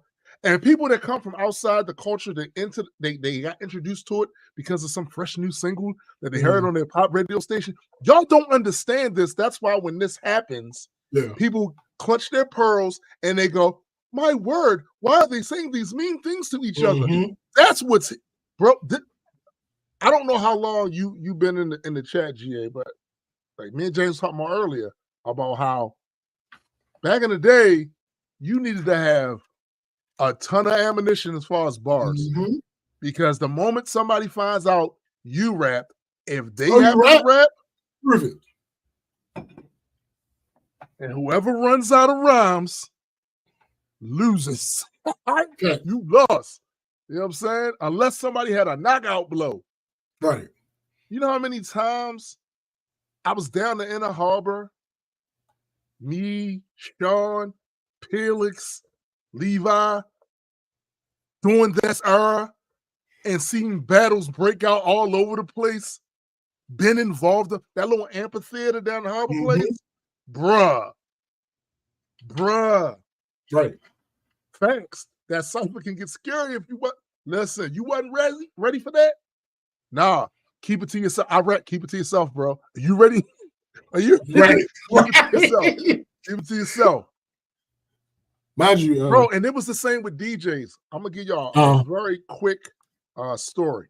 So back in the day, I was part of a group called the Black Mambas. It was me, my first producer, Sean Black, and we had a DJ Notorious, rest in peace. Right? So there was another DJ that had this other rapper. We wasn't beefing with the rapper. I didn't even really know dude. But our DJ was beefing with his DJ. So when we find this out, we all got on the phone. One thing about DJ Notorious, the nigga was dead nice, but too damn humble, which is weird because he was like 6'8". big ass nigga, right? But he was really humble. And while we was all talking and stuff, the one DJ was running his mouth. He was talking crazy, like, and Notorious didn't have the adequate mustard in his response. And me and Sean got mad. So we was like, nah, what? Nigga, I will fuck you up. This is me telling the rapper, I'll fuck you up, and my DJ gonna fuck your man up. Right. We wound up having to battle. Everything I said we was gonna do, we did. You know why? I had to get this nigga motivated because he was younger than us. DJ Notorious was young, big youngin', younger than us. And he didn't have the proper fucking, that feeling, that fire in your fucking belly when a nigga talking shit to you about what you do. No. No. So that was like that across the board. Breakdancing, same shit. Same shit. You do what? Show me. Show me. Facts. Yo. So everybody back before you gotta fight me. That's it. That's it. So I'm pretty sure everybody is aware of Pops, you know, Mr. Witherspoon, RIP. Yes. His son JD made this post. So it was a post of Snoop passing the torch to Kendrick in the House of Blues all those years ago. And JD made a caption that said, long ago, the four hip-hop nations lived together in harmony. So stupid. Then everything changed when Drake and the OV Whole Nation attacked. Only the Rapvatar, master of all four hip-hop elements, could stop them. But when the world needed him most, he vanished. 100 years of sneak disses passed, and I discovered the new Rapvatar and mic bender named Kendrick. And although his mic bending skills were great, he had a lot to learn before he was ready to save anyone. But now I believe Kendrick can save the world. Yo. You know what's so funny about that? This is the thing that's so funny about that. I said, we was talking about before, that for dudes like me, we've been waiting for this moment, for the exposure. We've been waiting for somebody to, okay, shave that beard off. You see that goofy ass face? Now go back and watch episodes of Degrassi. You hear? Yeah. He ain't, bro, he ain't cut from this cloth, B. He's cosplaying. The nigga's cosplaying. Now I know he's been rocking the beard for quite some time now. I invite all of you who have forgotten that goofy smile, he was a goofball, right? to go back and watch some old videos. Go back, watch some old videos. Bro. That's all I'm suggesting. And when that man first came out, to his credit, the topics he rapped about, he should have been rapping about that. It's just that I had a beef with the topics, right? Sure. Or at the very least, those topics becoming preeminent, right? I had a beef with that part of it, right? But he was supposed to be doing that. Somewhere along the line, he disobeyed what his sensei told him. Sensei Weezy said, keep it Canadian. Thanks. Sensei Weezy said, just because we don't come over here with us thinking you out talk about killing people and all that other stuff. Nah, do you? And he was right, because Drake would have still sold. So crazy without doing any of that other shit. Absolutely. What did he do? He got caught up with that perception of a lifestyle, not wanting it all, but wanted enough of the stink on him to give him some sort of street credibility. Why else would you get in good with the guy that's running the Hell's Angels and start talking about mob ties and shit like that? Because you wanted that little bit of that street stink on you. And I keep telling these niggas, if you were not that type of kid, consider yourself fortunate. Because I can show you probably about 25 to 30 people, my age, a little bit older, maybe a little bit younger, that wish they never got involved with that shit. Trying to still dig their lives out of the hole they dug for themselves, but they didn't manage to go to jail for a long period of time, and they didn't get killed. But now they're in this limbo position where all of the fuck shit they pulled, they put a lot of energy into that, but didn't put a lot of energy into preparing for the next stage of life if they happen to live past all that shit, if they happen to not go to jail. And they're digging themselves out of the hole of that street shit, that messy, lying, dangerous, dumbass street shit. They working at jobs that ain't paying them hardly shit because they didn't prepare themselves for after that, because many of them didn't think they had an after that. Yeah. So why would you, coming from a good neighborhood, good family, want to have that stink on you for what? For rent? Yeah. Fuck that. Nah. Fuck that. Bruh. A goofy with a check. That's it. That's it. Let's see, another misstep, right? In the song Family Matters, Drake says, can't listen to the stick talk in falsetto. Save it for a hip-hop nigga. Now, somebody might listen to that and be like, yo, that's hard. That's right. Kendrick was singing. Let me turn your attention. Let me turn your attention to a little song. Nah, it didn't do much on the charts. It didn't really do much on the called Headlines by Drake. Oh, wait a minute. You know good and well you don't want a problem like that. You gonna mess around, you gonna make someone around me catch your body like that. What are you talking? What does catch your body mean, sir? Good sir. You gonna a couple lines before that, he said, I know I exaggerated things, now I got it like that. Tuck my napkin in my shirt because I'm just mobbing like that. Mobbing? Are you mobbing? Is that what you're doing? You're mobbing. But again, that was singing, sir. That was singing. He goes on to say, no, don't do it. Please don't do it, because one of us goes in and we all go through it. And Drizzy got the money, so Drizzy gonna pay it. Those my brothers, I ain't even gotta say it. That's just something they know. They know. Like, what are you, sir? What are you talking about, sir? What do you mean by that? What do you mean? What is? I know you like to double and triple entendre. What do you say? What do you mean when you say that? Like again, that goofy. Let me tell you something, man. That goofy shit. It's a reason why there are certain songs from my past that I have never released on any of the platforms. Because that's not, do you really want to be known for that? Once you get older and know a little better, especially when you don't need to. He didn't need to. If Drake would have had his career doing what it was doing, had he stuck to the shit he was talking about when he first came out, his shit would have still been doing that. There's a big ass audience for that. You didn't need to go. He doubles down in the second verse. He doubles down in the second verse.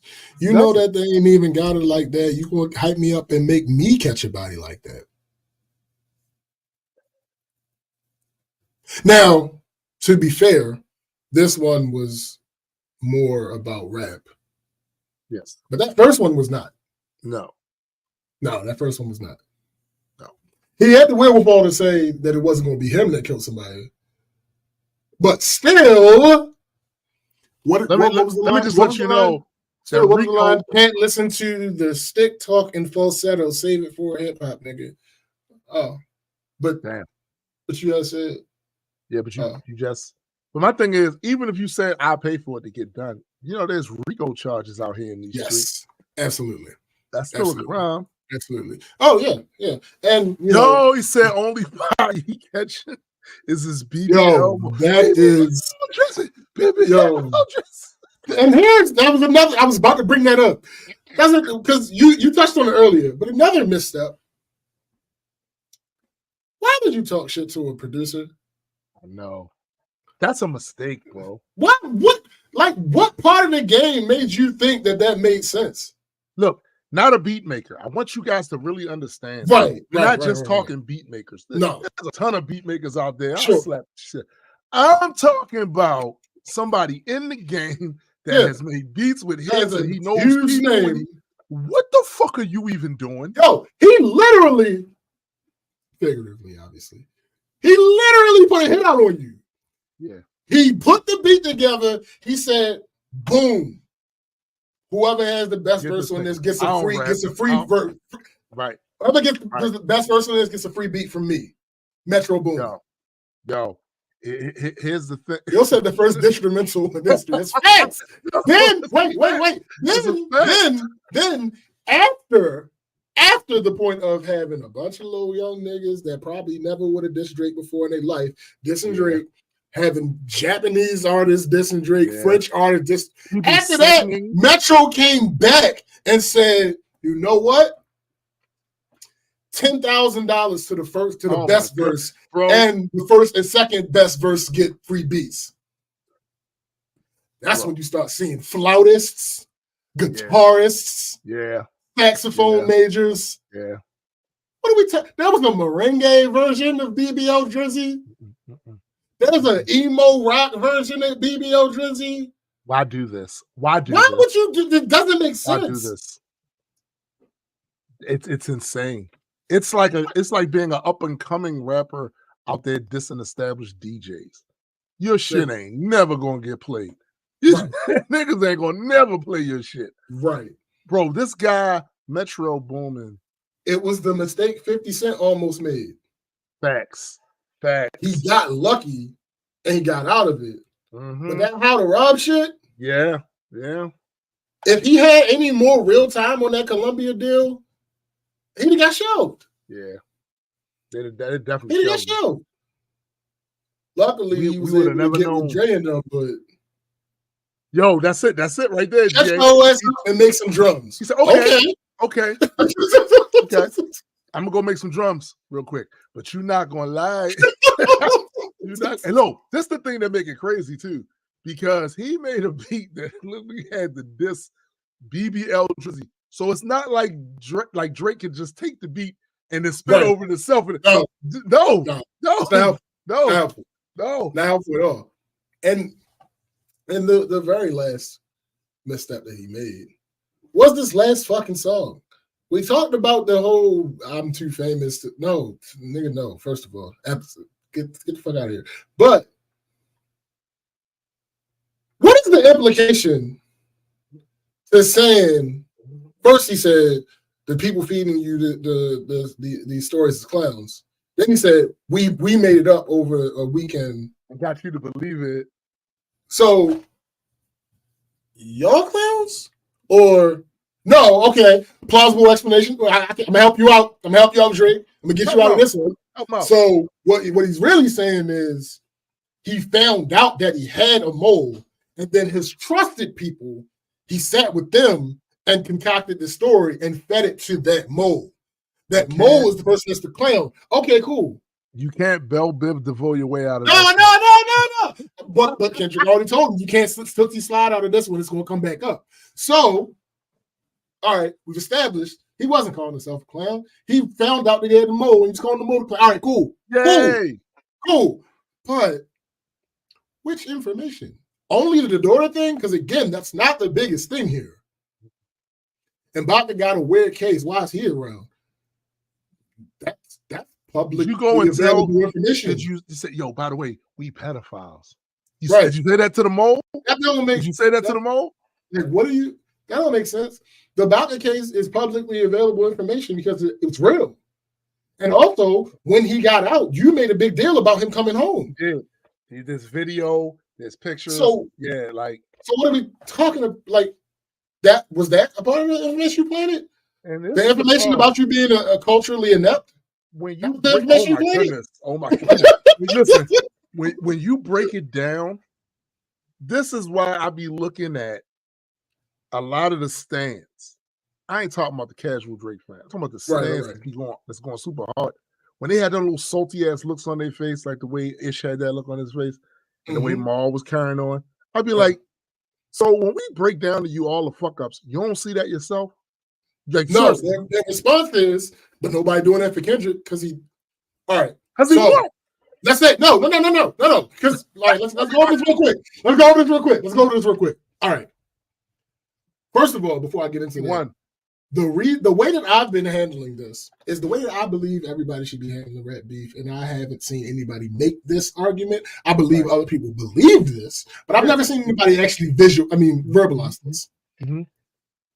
You can take when you start talking about what's real and what's not, you can take the approach of believe everything is true. Yeah. Except for things that we can prove or not. That's it. Just take that angle. That's the easiest way to do this. So the things that Kendrick talked about, what did he talk about? He said that you're cosplaying as an African American. Now, that's not something we can prove it. This proved, but I can't prove it. He's Canadian, so he's not. Well, yes, no, I get that part. Shut up! I'm talking about behavior. So the thing that we can use is that is a prevailing narrative that people have brought up before. It's in the zeitgeist already. Cut that beard off. Cut that beard off. Shut up. Kendrick didn't introduce that, right? No. Okay. What did he say? You're hiding. You're deadbeat dead. Now we have no evidence that part is true. What you have evidence of is that you were absolutely hiding a child. Mm-hmm. We know that. It's facts. Also, why would you plant that you were hiding another child when we already know you have the capacity to do such? You have a past record of hiding children from the public. Right. Now, what I will say to you is that is your prerogative. There's a way you could have flipped that. Yeah, there's a way you can flip that. You know what I'm saying? That's your prerogative. But that's it right there. He lacks touch with the. That's why certain shit don't hit. Like when he says certain things a certain type of way, like that hard R shit he pulled in that video. Like he's out of touch with a lot of the culture. Yeah, I mean, what else did he? What else did he say? Blah blah blah. Blah blah blah blah blah blah. So for some reason, people conflated Rick Ross calling Drake a white boy with Kendrick saying that he's cosplaying as an African American into Kendrick said that Drake is white. Kendrick never said Drake was Kendrick white. Never said that. Kendrick never said that. But Kendrick, I love the fact that he used the Alchemist beat. Who was Alchemist? Alchemist is a white Jewish American producer that has been in hip hop for decades. And has never had an allegation of him being a culture vulture. Nope. right? Okay. Nope. What else? Let me see. I didn't go. Oh, you're a terrible person. That's not something that we really need to disprove or prove. Like, No, that's opinion. We know that's opinion. That's subjective. So you can't be like, yeah, okay. What? Bye. What else? Let me see. Oh, you have a mole. No matter what, we have proven that. That's even if you lied to the mole still exists. How do we know that? Because he rebutted your songs 15 minutes after they came out. Also, he knew everything you was about to do. He knew everything you were going to do. And then you went and did it. That's the other part. Yo. You're saying that all this was a setup so that you would have the advantage. And yet he predicted everything you did. And you did everything he predicted. Where was your advantage? Again, if you actually indeed did feed him these things and he dropped Meet the Grams 20 minutes after you dropped Family Matters, why did you wait a day and let him drop let him drop what has turned into the biggest streaming song of the year? Why would you let him do that if you absolutely you knew what he was going to do and you knew that you had fed him false information? Why would you let him keep going? That doesn't really make sense. We're talking about the court of public opinion, and you have been shown to have a mastery of fan perception. But for some reason, why did you just turn dumb randomly? Like, oh no, he's absolutely lying. There's no way that that's actually what happened. Like, what are you talking about? And then, like I mentioned earlier about Kendrick having a thread that goes through all of these diss songs that gets more and more specific as the songs go on. Not only does it get more specific as the songs go on, but it also it's almost a self-fulfilling that's crazy that I would use that term. It's also kind of a self-fulfilling prophecy because the first direct song that Kendrick put out in this is Euphoria. On Euphoria, that opening verse, he says, "Them superpowers get neutralized. I can only watch in silence." What has happened throughout this? Well, throughout this back and forth, Drake, his superpower has been the internet. And he's been putting out memes and responding this way and that way. If somebody can find an 11-year daughter of mine, I'll come work for you and all this other type of stuff. All that shit is backfired on him. This whole time, Kendrick has said nothing. He has literally just dropped the songs. So that turned out to be true. The famous actor we once knew is looking paranoid is now spiraling. You're moving just like a degenerate. Every antic is feeling distasteful. I calculate you're not as calculated. I can even predict your angle. Fabricating stories on the family front because you heard Mr. Morale. A pathetic master manipulator. I can smell the tails on you now. You're not a rap artist, you're a scam artist with hopes of being accepted. What did he do in the Heart Part 6? He tried to spin the whole narrative to make it seem like Kendrick had been molested. And he referenced Mother I Sober, which is a song off Mr. Morale. It's exactly what Kendrick said was going to happen. It happened. The whole begging for acceptance thing. Again, that is evident throughout this whole thing. Tommy Hilfiger stood out, but FUBU never had been your collection. I make music that electrify him. You make music that pacify him. I can double down on that line, but spare you this time. That's random acts of kindness. Again, he's saying, yo, I have this information. I have this angle, but I do not want to use it. I'm going to spare you this time. Please chill out. Like, calm down. Know you're a master manipulator and a habitual liar too, but don't tell no lies about me, and I won't tell truths about you. That first verse encapsulates everything that has happened in this back and forth. It's what fucking happened. Like, literally, bar for bar, it's what happened. It's what played out. Like, what are This is embarrassing. This is embarrassing, yo. I don't understand. I really don't understand. Like, this is so embarrassing, yo. We here. Let's go through the rest of the song. Yeah, I'm out the way. I'm low. Yeah, the island right here is remote. I'm thinking, yo, in hindsight, is that a Jeffrey Epstein reference? Oh, no. I ain't thinking about no reaping, nigga. I'm reaping what I sow. Got a Benjamin and a Jackson all in my house like I'm Joe. Hellcat made his homeboys and them types sell their soul. Everybody want to be a demon until they get chipped by a throwaway. And I might do a show a day. Once a lame, always a lame. Oh, you thought the money, the power, the fame would make you go away? Like, you thought that would make you who you really are? Who you really are go away. Again, no. He should have added the beard. Yo, shut the fuck up. We still see you under that hair. Nigga. Okay. Have you ever played? Have you ever? Okay, nigga, let's play. Have you ever walked your enemy down like with a poker face? Have you ever paid $500,000 like to an open case? Drake has absolutely spent $500,000 to settle a case, a sexual assault case. Yep. It is documented. It is public information. You can find it. It's not something that Kendrick made up. But so spare me the salty faces. Right.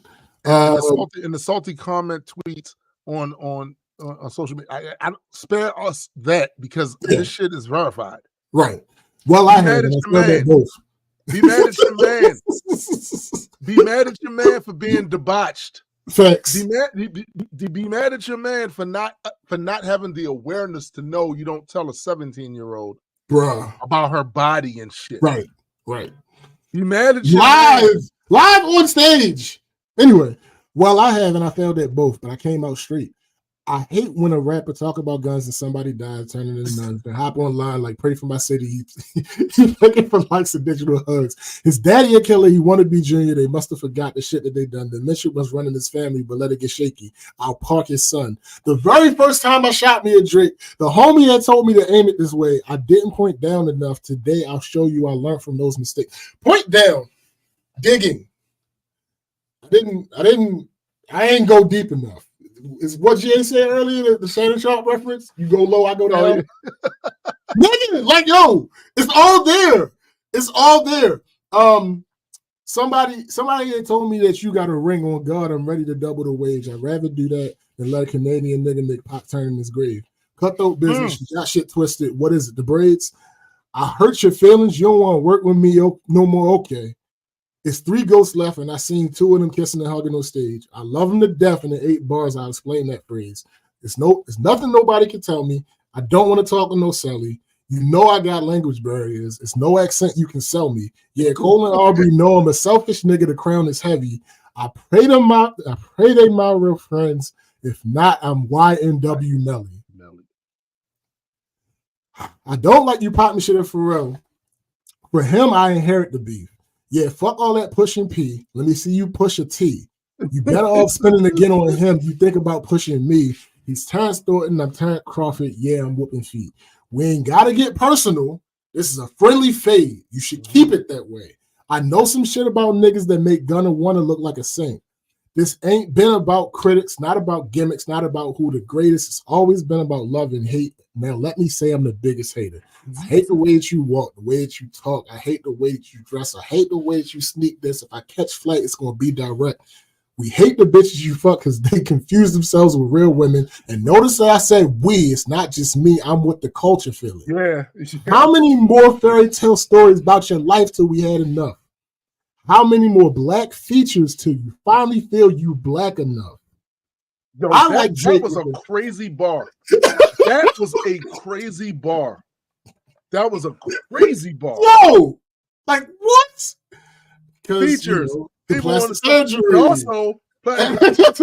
And also the beard. We right. see you, nigga. Like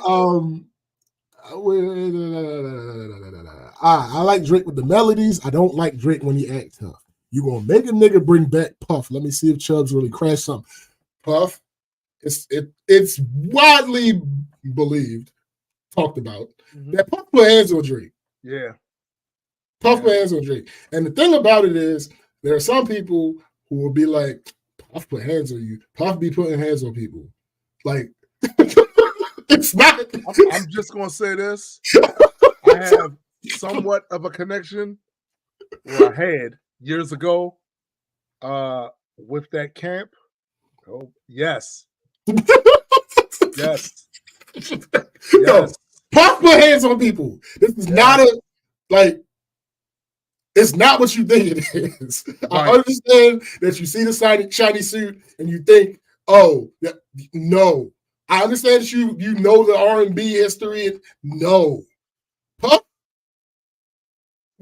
Whatever.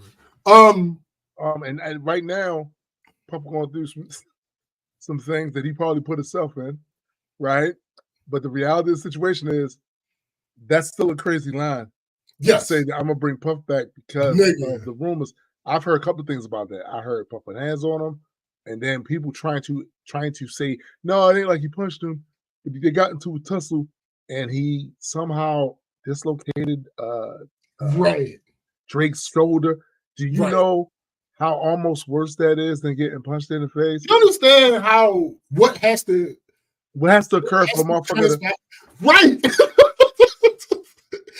And you understand how Puff came out unscathed? Yeah, and you had to go to the doctors to get your shit popped back in? You got checked. You got checked for something that you should not have gotten checked. Let's be clear. Let's be clear. Puff had a beat. He asked Drake to write a song for the beat. Yeah, he heard the song. He didn't like it. He was like, all right, nah. Then later on, he saw the traction that it was getting when Drake released it, and he had an issue with that. That is wrong. You should not have done that. However, it's wrong, and I'm going to say for the record, Puff is wrong, but I'm also going to say this. So one of my older brothers said to me a long time ago, if you ain't strong enough to keep it, you shouldn't have it. So what that basically saying is, Puff knew he was pussy. How dare you? Hold up, nigga. You ain't come. Your pussy ass ain't come consult me about whether or not you can make this a hit. I run shit around this motherfucker. You come say that's disrespectful, not because of what you did, but the fact that you did it, right? Because you pussy. Yeah. Like don't. What the fuck? What? You think I'm a game? You think, bro? So straight go for shit. You right? This is a game. Oh, this is funny. How am I funny to you? Ain't nobody tell you how funny. Yo, ain't nobody tell your whole ass to use that beat that way and make all that money. And then you ain't even slide me a percentage on the splits and none of that shit. You know you what? The smack yo, that remind me of back in the day. A nigga tell some other whole ass niggas kind of pussy. He ain't really like that. Man, run me that shit before I get mad. That's funny. Yo, here's the on the music business side of it, Puff has a little bit of a point because he could be considered the producer of producer on that song because he had the beat and he picked, of all people, he picked Drake to write the song. What the producer does. By the way, that's what the producer does. I'm not talking about the beat maker. I'm talking about a producer. They get all the elements together to make the song, including the people, the session musicians, all of that shit. They put them together. So, I mean, you ain't even throw me no split. You made all that money to your whole ass. Nah. All right, stop. Wait, let me finish. Yeah, my first one, like my last one, is a classic. You don't have one. All right. In the video that I'm doing, I took a point away from this for this one because that's another. That's that. That's nothing. But I took a point away for this one in the video that I'm working on only because when we're talking about things that can't be proven, we got to go with the consensus. Right. The consensus say Drake got at least one classic. So we can't, I can't do that. I can't, in order to be fair, I can't just let you. But it's probably not as loud, but there is a consensus of people out there that say he has none. I've heard this before. Sure. But absolutely. I just think that the other side is just louder. It's bigger. Yeah, more louder. Yeah, it's more louder. Let your core audience stomach that. Then tell them where you get your abs from. V12 is a fast one. Bow, bow, bow, last one. Headshot for the year. You better walk around like Daft Punk. Nigga. Yo, come on. Remember, a top dog. Who the fuck they think they playing with? Extortion my middle name. As soon as you jump off that plane, bitch. I'm allergic to the lame shit. Only you like being famous. Yachty can't give you no swag neither. I don't give a fuck about who you hang with.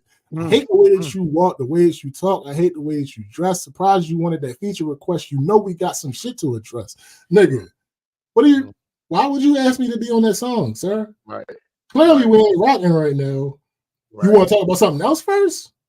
No? All right, then I'm not going to be on the song. What are you what? Anyway, I even hate when you say the word nigga, but that's just me, I guess. Some shit just cringeworthy and not even got to be deep, I guess. Still love when you see success. Everything with me is do me a favor. Take that goddamn DJ. I don't want to see his fucking name on this. Take his my the fuck up.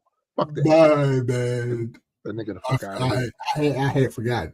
I know. Some shit just cringeworthy ain't even gotta be deep, I guess. I still love when you see success. Everything with me is blessed. Keep making me dance, waving my hand, and it won't be no threat. I know they call you to do it. Stop. Yo, that's the shit I'm telling you. That's that tough shit. Right. I'm trying to get this. I turned literally just said that. That's funny. Get your ass up there and make you dance so I can get this girl back to the hotel with your whole ass. Where my split? Yo, I'm knowing they call you the boy, but where's the man? Because I ain't seen him yet. Matter of fact, I ain't even bleed him yet. Can I bleed him? Bet. When I see you standing by Sexy Red, I believe you see two bad bitches. I believe you don't like women. And a lot of dumbasses were thinking that he was calling him gay. I'm gay. No, that's not what he was saying. Not the point. That's not what he's saying. making. Not what he was saying. He literally says it in the next line. I believe you see two bad bitches. I believe you don't like women. It's real competition. That's the thing.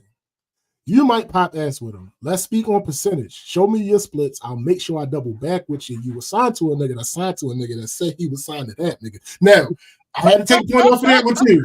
I had to take a point off of that too. I had to listen. I had to take a point off of that one too because what Kendrick was referencing is about Wayne. The fact that Drake was signed to Wayne and Wayne was signed to Baby and Baby was signed to Jay Prince, but that last one didn't happen. Right. Baby tried to sign with Jay Prince, but he didn't. Jay Prince didn't have the infrastructure at the time to do such. So Jay Prince told him to go ahead and go do his own thing. Right. So hold up. Let me just put a little audible in here for Kenny. If this could be possibly true. Does Baby own his own shit, or is it larger company? The reason I am not including that is because everybody is signed to a larger thing that has somebody signed. So that's not really a thing. It ain't everybody. But I get it. No, but I get it. I get it. Listen. And hold up. The other reason that I cannot not take a point off of that is because Drake has lost this in a landslide, and I do not look biased. I do not look unbiased if I quit. No, I hear you. But yeah, I can't quit. I'm with you. Because technically, Baby signed to Lucian. What the nigga was when that happened at Universal. So technically, you're right. But again, I can't quibble. You got the wrong name. Video. You got the wrong name, but I can't quibble in the video. So I can't. Man, teach your man how to squabble. Anyway, try cease and desist on Like That Record. Ho, what, you don't like that record? Back to back, I like that record. I'm gonna get back to that for the record. Now, again, this is him predicting how the battle will go. So, when Drake put out that first song, I don't even remember the name of the song that came out before Back to Back. When Drake put out that first song, again, Meek was on tour. 4 days later, he dropped back to back. In the song back to back. I waited 4 days, nigga. Wait all that. The time frame between Euphoria coming out and 616 in LA is 4 days. Right. So he literally did the back-to-back thing. I'm gonna get back to that for the record. Why would I call around trying to get dirt on niggas? Y'all think my life is rap? That's whole shit. I got a son to raise, but I can see you don't know nothing about that. Waking them up, know nothing about that. Tell them to pray, know nothing about that. Then give them the tools to walk through life like day by day. Know nothing about that. Teach them morals, integrity, discipline. Listen, man, you don't know nothing about that. Speaking the truth and consider what God's considering, we don't know nothing about that. Ain't 20v1 is 1v20 if I gotta smack niggas that right with you. Yeah, bring them out too. I'll clean them out too. Yeah, Beam better. Tell Beam that he better stay right with you. Am I battling ghosts or AI? Nigga feel like Joel Osteen. Okay, hold up. I had to take a point away for this one too. Hold up. This is the reason why I always interject the writers thing, because it's literally a topic in this beef. Yes. It's right there. Like, yes. But I had to take points away from this too, because this is not Joel Osteen. He is talking about Haley Joel Osment. That is a completely different person, completely different pronunciations. Don't nobody know that. They do though. That's the problem here. People the boy that was in the Sixth Sense. Everybody knows. I see dead people. Everybody. Matter of fact, at the end, and that's the problem. Shut up. That's not the point. The problem. That's the problem because Kendrick says, where we at? Because Kendrick says.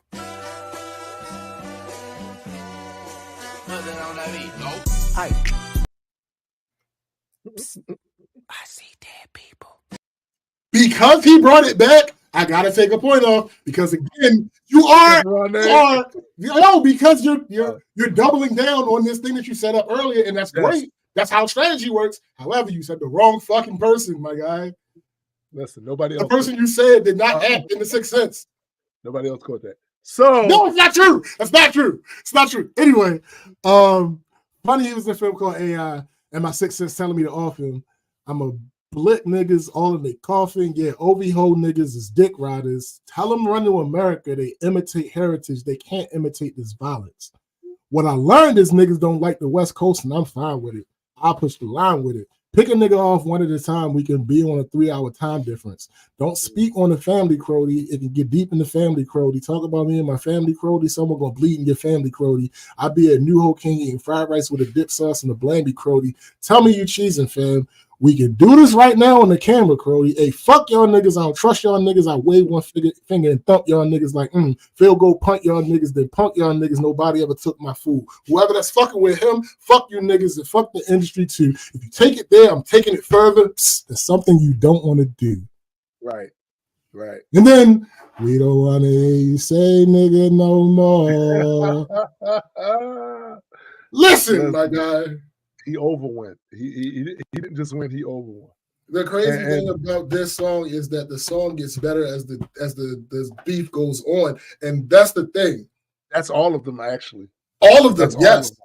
All of them. And when I heard it the first time, I was like, "This is fire," but maybe it's a warning shot because again, there was so much stuff in this shit that hadn't happened yet. Right. So it's like that's it. He put shit on the timer, B. He literally left these lyrical landmines right there for Drake to step on. And as soon as he stepped on it, he was damaged by it. So anybody that was listening to it before the other shit came out, they didn't catch. Drake hadn't stepped on the landmine yet. And then as soon as he stepped on the landmines, that's when all those references came back to blow up in his face. And that's why this is probably the illest strategy ever used. Also, Drake has got to be the most predictable opponent in battle rap. He has to. How you let a nigga do this to you? Come on, Joe. How you let also, man. Yo, hold up real quick. G has a great point. He said there are a lot of people stretching to try to make the Osteen name slip work. It's all good though. A real human mistake.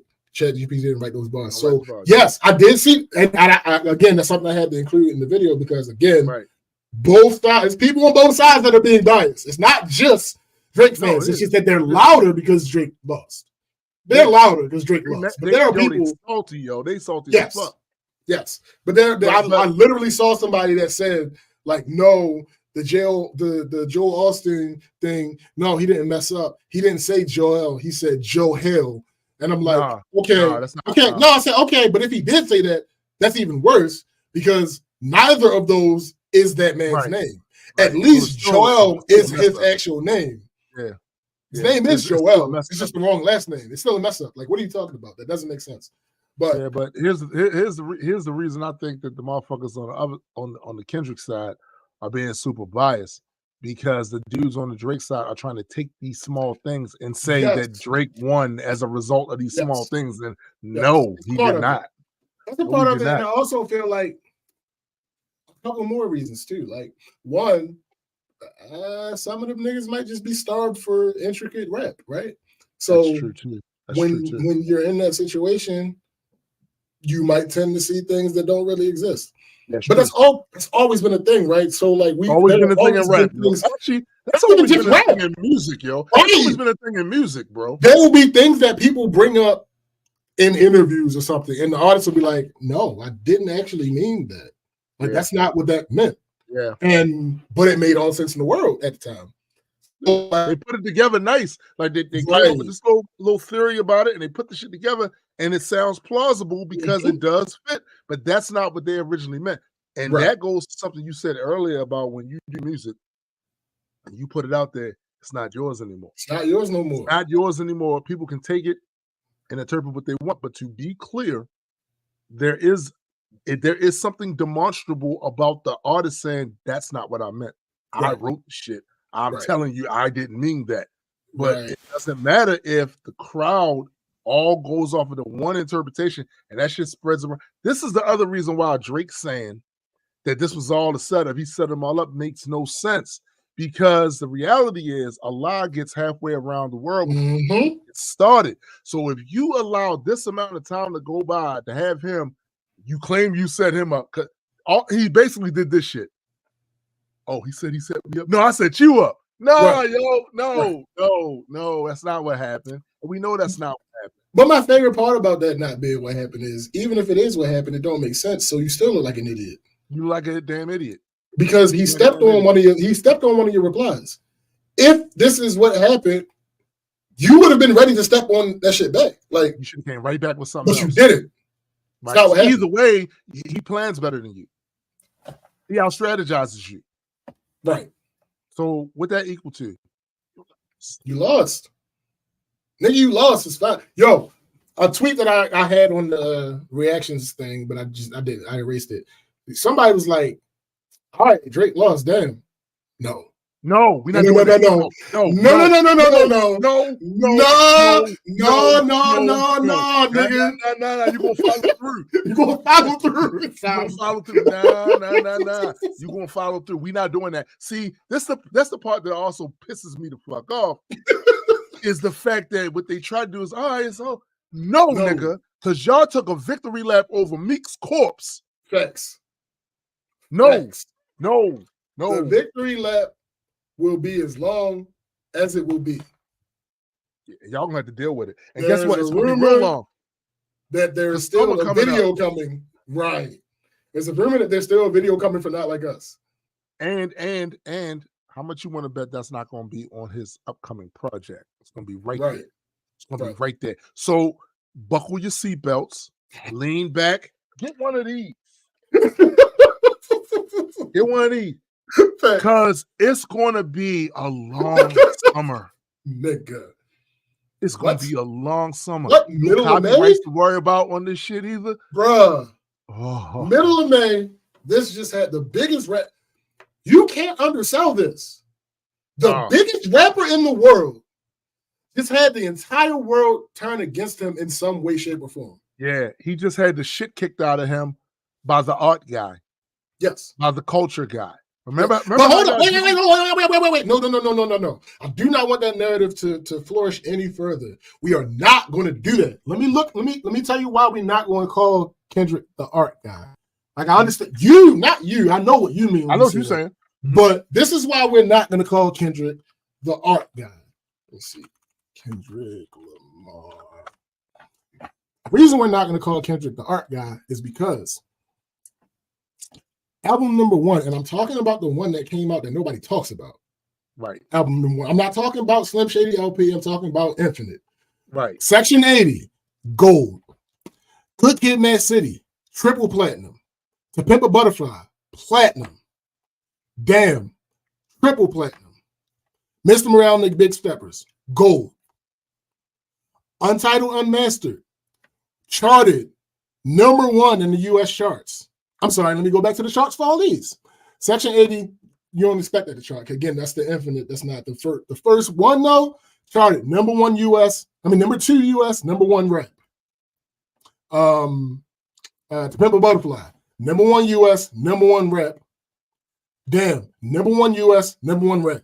Mr. Morale and the Big Steppers, number 1 U.S., number 1 rap, number 1 Australia, number 1, I don't know what country that is, number 1 Canada, number 1 Denmark, number 1 France, number 1 New Zealand, number 2 UK. Untitled Unmastered, number 1 U.S., number 1 R&B and hip hop. Black Panther soundtrack, number 1 U.S., number 1 R&B hip hop, number 1 Australia, number 1 Canada, number 1 Denmark, number 1 France, number 2 New Zealand, number 1 Sweden. And then listen to some of these singles where he's the lead artist. Platinum, 4 times platinum, platinum, 2 times platinum, 4 times platinum, platinum, gold, platinum, platinum, gold, 7 times platinum, 2 times platinum, 4 times platinum, 2 times platinum, 3 times platinum, 2 times platinum, 4 times platinum, platinum, platinum, gold. We have to stop as an overall. We have to stop talking about he's the artsy nigga that don't actually do this for the sales. No, but see, that is the add-on. Right. Because the fact is the stuff he does is art. It absolutely is. Just sells. It sells. Yes, and that's my point, GA. They act like he's a fucking indie artist, and he's not. Right. He is somebody that when he drops, everybody fucking listens. Everybody pays attention. There's the big 3 for a fucking reason. If we're being real, J. Cole is the lowest on this total poll as far as the impact and the sales and stuff. Yeah. And even that's crazy because Jay be selling and he be filling arenas. So like even that's why they the big 3. All you disingenuous motherfuckers that actually are aware of what goes on in hip hop talking about I don't see why they the big. No. If you're somebody that's not like hardcore in the hip hop, I get that. That makes sense. I understand. If you're supposed to be hardcore in the hip hop and I don't see why they the big 3, but no, motherfucker, that is why all those number 1s, all those platinum plex. That's why he's one of the top hip hop artists of all time. That's also the reason why. That's also the reason why the idea that Drake would put out there and maybe his fan base would put out there, exactly, that he's the artsy dude, is because their narrative is that, man, art don't sell. I'll be doing this commercially, commercially viable. No, you're wrong. You're really wrong because art can sell. Like, you're wrong. You're wrong. This nigga is a Pulitzer Prize winner. On top of that, let me get you this. Next year, right, when they put him up for the Nobel Peace Prize, taking down Drake. Hold up, no, because we got to talk about that. Listen, when they put Kendrick up for the Nobel Peace Prize for taking down Drake, because he woke people up, he was like, oh yeah, you Drake, because y'all, I'm gonna keep it real. The man had some music that definitely hit charts and definitely did all these things. That shit snake fascinated a lot of you. A lot of you motherfuckers that was very critical early on, all of a sudden he got you on their side. I see him. The same type of guys who would have ordinarily looked at a dude like Drake and did at the time, especially with the stuff he was talking about, that's soft, that's this, that ain't that, that ain't that. Over the course of these years, he got a lot of you niggas rallying behind him. I seen it. I seen it. So now, give Kendrick the Nobel Peace Prize because he woke niggas up. Oh yeah, that's right. It's Drake. Yeah. Right. Remember the way you felt? All you Right. niggas riding, the way you felt when he first came out and he got you on his side. Yeah. Now Kendrick got, oh yeah, that's right. It's Yeah, Drake. B. Beard fooled me. All right. like, yeah, you're right. It's the corny dude. It's the lame dude. Yeah. My I don't know why we thought it was cool. That's funny. My last take on this is the line in Family Matters when Drake says, Kendrick just opened his mouth. Somebody give him a Grammy right now. Hard. Except what we not gonna fucking do is try to act like success is a bad thing now. You can't say that. Drake, you cannot say that. You can't make that argument. So for people that don't understand and don't know why that's a sore topic for Drake, is because Drake has 5 Grammys. Now, 5 Grammys. Niggas don't be having 5 Grammys. Kendrick has 17. So, excuse me. It goes back to the argument. One of my writers on Majestic Comics, he has an Oscar. I'm just saying. Hey. Shout out to Chris Colburn. Going back to what we have said about these awards, we personally don't give a fuck about We don't give a fuck about this. However, you can't have it both ways. You do. You clearly care about these. You care. You can't have it both ways. You can't say, oh, the Grammys are this, the Grammys are that, but be mad when you don't win. And the reason that we know you want to win is because in order to be nominated for a Grammy, you have to submit. You do not get nominated for a Grammy if you truly do not care to have a Grammy. Right. Drake was nominated for a Grammy this fucking year. So you submitted. You care. And that's not the same doing thing that. with the numbers, yo. Same thing with the numbers. Same thing with the numbers. The reason we harping on the numbers is because you care. Exactly. And your fan base has made that the centerpiece of all of this. Because I was just as good at sticking with just rap. Right. Who got the better bars? The better bars? I'm good with that. But you made this a thing. And for that man, the last shit he dropped, for that man to drop a bop that did what it did on the charts and shit like that, now y'all don't got nothing to say. That's why y'all trying to shut the conversation down. Because, oh, yo, he won damn. No, we not doing that. Nigga. No, we not doing that. To your point, right? To your point, right now, I go to YouTube and I look at Kendrick Lamar's page and I look at these videos that he's dropped during this beef. Euphoria is sitting at 20 million views. Meet the Grams is sitting at 22 million views. Not Like Us is sitting at 33 million views.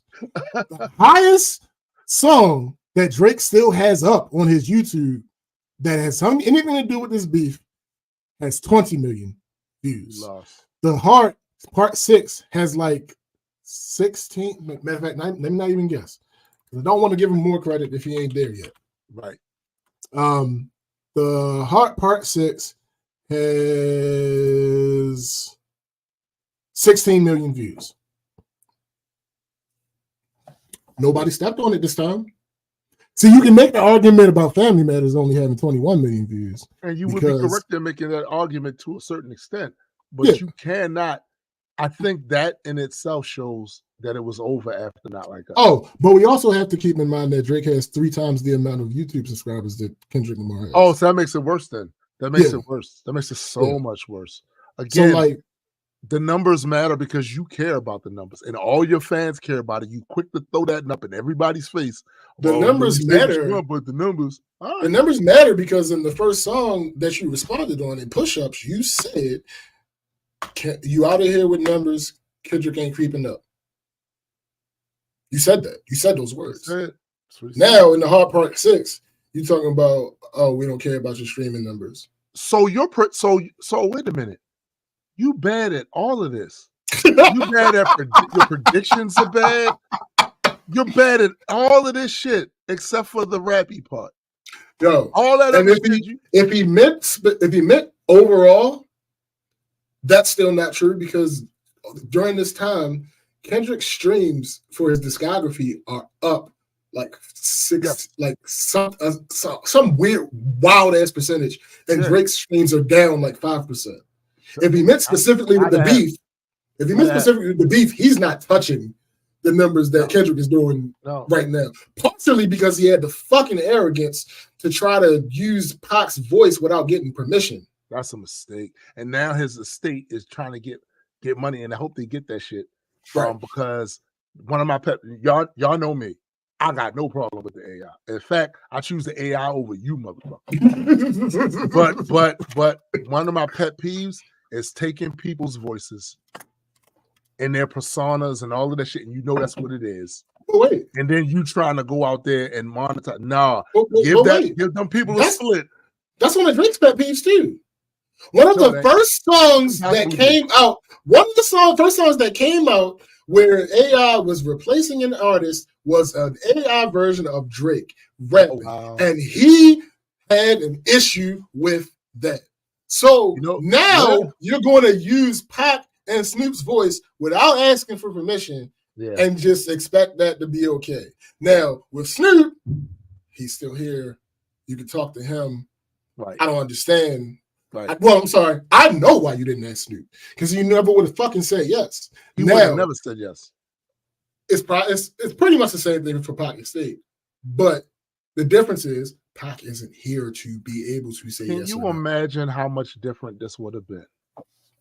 Because their estate probably still could have said no, and I think they would have said no had he gone over to them and said, "Hey, I'm about to do this thing. Let me break y'all off, split of this." But the thing is, his estate is on record as saying, even if he would have came to us, because we love Kendrick Lamar ain't showed nothing but respect to Pac's memory and the estate. We would never have you use Pac's voice to diss him. You violated, B. You violated in a lot of ways, and you better give them people their money now that they asking. Give these people their fucking money. Because this the other thing, these motherfuckers, this kill me about motherfuckers too, especially when they come to Pac. The motherfuckers can say what the fuck they want to say about Pac, but if you were there for Pac, you know the type of cultural relevance he had. It's why for many years after his death, his name is still being brought up. Thanks. It's not because he was the greatest rapper. That had nothing to do with it. No. His story, who he was as a person. And by the way, some of the shit you motherfuckers act like you stand 10 toes down on, but never had a chance to prove it. He had a chance to prove it. Y'all motherfuckers running around here talking about what you would do if you caught a cop trying to do something to a brother, blah, blah, blah. He actually shot a cop for that shit. And got off. And I don't like motherfuckers quick to talk about, well, he really wasn't no street such and such. Yeah, I do. I know enough about Pac, but to know that one thing about him is that it's not for a lack of trying. When he lived in Baltimore, he tried that shit and he fucked the money up. And they was like, yo, go do your music shit, yo. This ain't for you. Right. I know exactly the area he lived in because my producer lived in that same area. The 3900 Greenmount Avenue. Yeah. Let's not stop it, B. And if you go right now, I dare any of you go on Greenmount Avenue right now. I dare you. Go on Greenmount Avenue. Hang out on Greenmount right now. Nigga, I dare you. Funny. That's hilarious. I dare you. There was a bunch of there was just music aside. Yeah. There were way too many missteps from the person who has been the one kind of carrying rap beef in the mainstream for the last however many years. I know. Like, to be fair, like him losing to Pusha T does not discount the fact that he tried. He was in there. He was in there. Yeah. Now, I don't like the way that he stopped. Yeah, I don't like the way that he stopped, but it is what it is. Like he was in there. Think about it, went at Common. People don't go at Common. Exactly. People don't go at Common. Yo, people don't go at Common. He went at Common. Why did he spend all these years collecting stones? Right. What I mean by collecting stones is going to Atlanta and getting that style. Going over Sussex and getting that style. Going over here and getting that style. Going over here. You spent all these years collecting those stones, and then when you finally had the big fight, you didn't utilize hardly any. Like, meanwhile, what you had with Kendrick, he's style. Everyone is a different. Every song is a different style. Yep. Different style. Different style. Yep. Different style. You ran around here collecting the stones, and at the end of the day, you got beat by Tony Stark with a bootleg ass glove that he made. Stop it, Thanos. Stop it. Sit your ass down. And I was hoping you would fade away like he did in game, but I know that's not happening. It's not happening. I mean, unless he decides to sit down, unless he chooses to. But he should sit for a year. If I was him, I would sit for a year. Let all this shit like kind of. They ain't gonna hear shit from me for a while. Yeah, come back. I wouldn't be surprised, and I wouldn't be mad if he took the. Y'all niggas don't deserve me. I would not be mad. Yeah. I would not be mad if it's like in wrestling, right? It's like in wrestling. When a certain wrestler has been on top for a long period of time, and that's all people really see, they take them off TV. They have a reason, a story reason to take them off TV for a while, so the people miss them. So if I was him, what I would do is just disappear, and then while you're gone, like get some rest, get your brain right, and come out with some bangers that you know that people are undeniable bangers. You come out, and people will listen to that shit. And yes, they'll always listen. What's the one thing you're not going to do? And I don't want you to delude yourself. There's always going to be niggas like me here to remind you. Yes. I'm always. Don't listen to me though. But I'm telling you, it's always going to be guys like me. Also, do not respond to Kendrick again. Don't Unless say you it. Want to hear? What does Drake mean? Could not live with your failure. And where did that bring you? Right back to me. Bro, if you don't want to hear that, leave Kendrick alone. Don't rap against Kendrick ever. Listen to the acronym. Fucked up. You right and kill everything. For the longest time, you were doing right. You were making the right moves. You made all the right strategic chess moves with your career and with the rap beast. Like I said, your best thing you could have did against Joe was leave that motherfucker alone, and you did that. Your best thing you could have did with Pusha was leave that motherfucker alone, and you did that. It was you could have also done a little bit better and not trying to slide some gangster shit in your shit. Absolutely. That. But here's the thing: he didn't do that with Meek though. No, so he can't. He couldn't say that. He couldn't. Boy, so like you made all these good moves, but now when the final boss came around. What's that shit he told Cody? This is what happens when you fuck with the final. The direction with which you can fuck is off. Yeah. Like that way. You failed. Yeah, you failed. You failed. It's okay. Everybody fails. The question is, what do you learn from this failure? Exactly. How do you follow this up? If you learn nothing else from this, don't rap against Kendrick ever. If you don't learn nothing else, don't leave him alone. I'm sure there'll be this is the way the nature of rap. There'll be somebody else somewhere along the line that might say something. You might be 45 at that point. Facts. But somebody might say something, and then you get a chance to do what you do.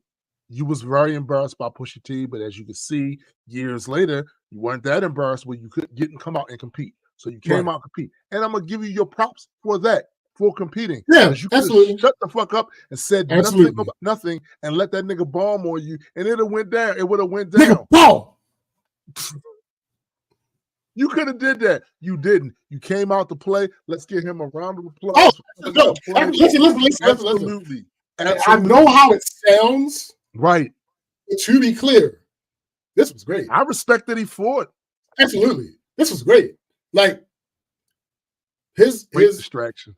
His argument that he made Kendrick rap again, I think it's cap. And I think you already showed doesn't that. Stop rapping. Yeah. You already But Kendrick saying beat the flow out of him is him saying, "No, nigga, I made you rap." Yeah, and it's. But again, I'm gonna give him props. Yeah, I gotta respect the man that fight, even if you swing back. Yes. I gotta respect that, even if you lose. So I'm giving him. I know we've been clowning him because he clearly lost, and some of y'all are the Lulu. He clearly lost, but I'm gonna give him his props for fighting because he did fight, and he's one half of a pretty cool little spectacle we had for about a week and a half, 2 weeks. 2 weeks. He's pretty. Listen, y'all don't know this, but during this war, me and SBJ had the war correspondent shit going on this other site, going back and forth. Yo, he did this. Yo, he did that. Oh, yo, listen. More analysts have discovered this. Listen. They say he's marching into this part of the country. Oh, really? Is that what's going on? Like facts. All facts. All facts. That shit was fun as a motherfucker. It was fun. I can't lie. It was fun. I love this shit. It was fun. And Drake went after that. So it wouldn't happen without Drake. Yes, it would not have happened without Drake because I don't believe. It'll sound crazy, and it might sound like a bit of a reach, but I really believe this. I don't think that Kendrick would have done this to anybody else. I don't think anybody else. Yeah, I don't think anybody else. He's too strategic. If it was him and Cole going, this would not even been the same. It wasn't like that. It wouldn't be like plan. It wouldn't have been. I know the joke about J. Cole was right. I get that, and to a degree, I agree. To a degree, I agree with it. But I don't think it would have been this. Nah, I don't think it because I doubt that J. Cole would have hit the nuclear button. No. J. Cole wouldn't have. Number one, because he actually has respect for him. Right. But number two, the other reason is not the type of rapper that J. Cole is. And I will this part I will give the people who were defending J. Cole from the jump. Mm-hmm. I will give them credit for this. That part is absolutely true. That's not the type of rapper that J. Cole is. It's not. However, it was like I said earlier about not understanding why you would not think that Kendrick would respond the way that he did is because this nigga can rap and this nigga be talking about where y'all niggas at, try me. Here's the problem though with Cole, and I've been saying this from the jump. You can't shoot and then say, I'm sorry. Yeah, he threw the rock and hit his hand. And the other thing is you can't have spent this amount of time burying niggas on features while throwing threats out there about, boy, I'll fuck you niggas. See, this is the part where him bowing out leaves a very sour taste because you have been murdering people and we know your level of skill. We know that if you target a motherfucker, you're probably gonna fuck him up. 90% of motherfuckers out there, you're probably gonna fuck up. Mm-hmm.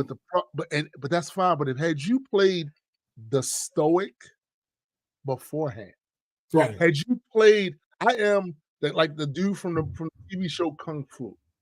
I don't want to have to fuck you up, son. Right. But if you push me, I will defend myself. If you would have did to Kendrick what you did to No Name, this would have been fine. This would have been because realistically, like we said, it wasn't a diss to No Name. It was the fact that he chose to address her. That's the problem we had. But Kendrick strays your way. So it would not have been an issue if you choosing to address him. That's what I said, y'all. I was like, listen, all the makings were here not for the same type of battle, that Drake, but there could have been a battle here, and those of us that appreciate bars, lyrics, shit like that, we would have been here for that. We the one. And again, had he played the stoic beforehand, I will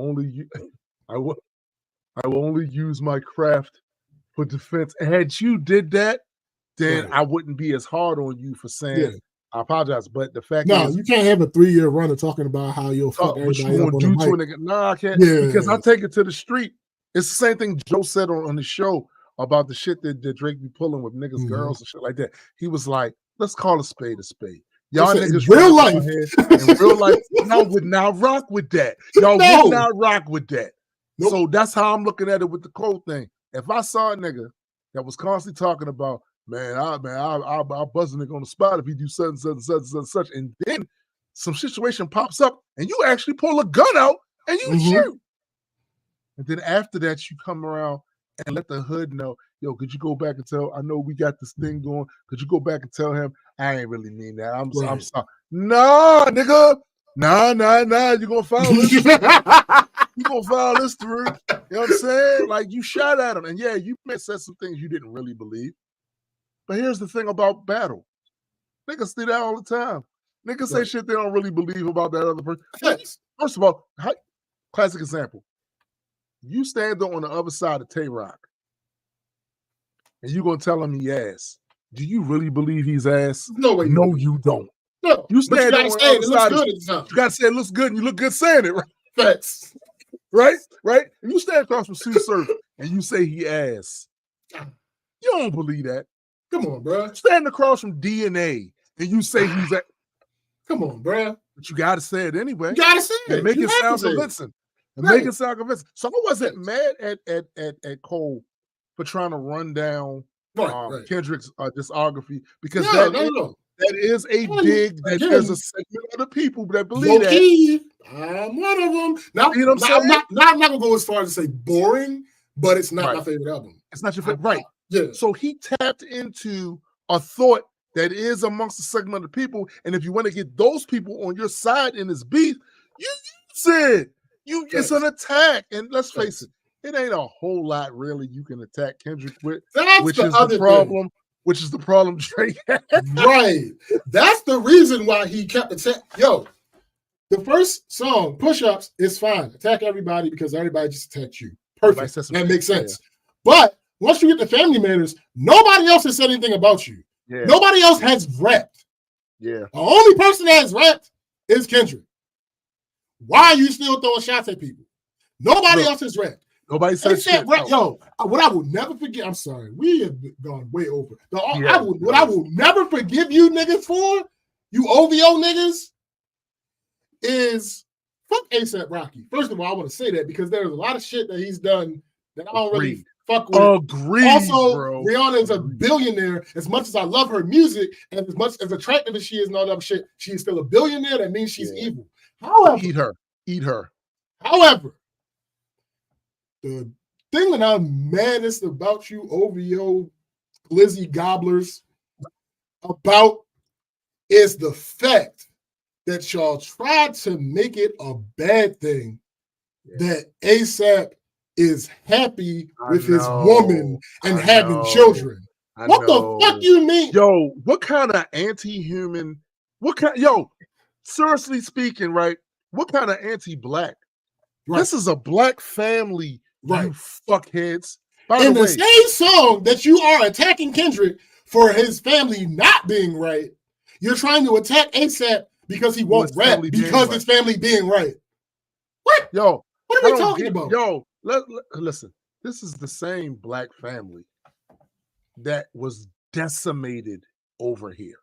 Mm-hmm. Decimated over here. To see an example, ASAP Rocky and Rihanna, and they just making babies and they just doing their thing. That's to be celebrated if you're from our community. Thanks. But really, any community should be looking at that shit that way. But 100%. Especially ours, right? That's how I know you out of touch, nigga. But I ain't gonna get too mad because it's a battle and you saying shit. Sure. You saying shit. Sure. So I ain't gonna get so mad. I'm more upset at the fans than I am at him for me too. Me too. Again, I feel like he shouldn't have said it at all because that track should have been just about Kendrick. But But he did it. We can't change that he did it. Right. But the fans, it's like, oh, he killed Rocky. Something. This, sir. Oh, he killed him. He killed him because his life is. Yo, that was a video. That was a video that came out during this whole beef. I think it might have been before that song dropped, where it's Kendrick. That's watching Mickey Mouse. Facts. It is a video where it is ASAP and it is Rihanna in the video. ASAP is sitting down or standing up. I can't remember. So, and Rihanna is below him, looking up at him. Right. He is looking at that man as if when we leave here, I'm going to devour you. How do you see that? For somebody who is one of the ones who got away for Drake, who is one of the most popular acts in the world, one of the most desired women in the world, how is ASAP losing in that scenario? And Gene, you trying to make that a lose. That fair. And for y'all niggas to run around like man, Drake, say what you gonna say. You and him missed the battle. But you other motherfuckers know that your lives ain't nowhere near bruh. Where ASAP's life is. For you to be laughing at him over this with your baby mamas who don't fuck with y'all, right? With your kids you ain't seen in 6 months. I'm talking to you niggas too. Thanks. Right? Let's keep keying. Imagine Drake said, "Man, fuck out of here. Your life's perfect. Nobody's want to hear from you." And y'all went, "That's right. Your life is perfect." You think that's funny? Yeah, that's what I said. Like, what? You think that's funny? So, this nigga go home and it's always food in his refrigerator. Yo, and it's funny because this anybody that might have heard me say this when it happened might have thought I was being misogynistic. But now that you've heard us just talk about it, you understand the point I'm making. When it was revealed that Rocky and Rihanna were together, my thought was literally there's nothing that another nigga can say to me about Rocky at this point. No. It's nothing you can say. He won. He beat the game. He beat the game. Not only is it Rihanna, she also happens to be a billionaire. Yeah. And Drake has a past history. We've seen this too, of dissing his exes and dissing the like he tried to diss Serena's husband and all that. Out of nowhere. I try to figure out. It had nothing to do with the song. I literally looked up to see if somebody said something or whatever. He just did that out of the blue. You've never heard that person say anything. This sounds like a bitter, miserable motherfucker with a lot of money. Right. That's what it sounds like. Or maybe a lot of money. Because according to what motherfuckers saying, we don't know. Money problems. You know what I'm saying? According to Rick Ross got more money. I don't know. All y'all got more money than me, so I ain't gonna sit there and facts. We not going to quibble. It's just he said you ain't got no money. And then that's what that is. He said you ain't money. This rich guy over here said he got more money than you. This other rich guy over here, who's I think is a little bit more respectable, said that you got money problems. Right. I don't know. And you said that you had gambling issues before. So all that kind of tracks a little bit. Why is Drake been touring so often? Yeah. I don't know. I can't say. Who doesn't like money? So sure, but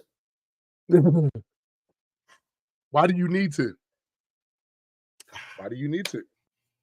You saw the embassy. Everybody saw the embassy. Right. But it costs money to maintain that.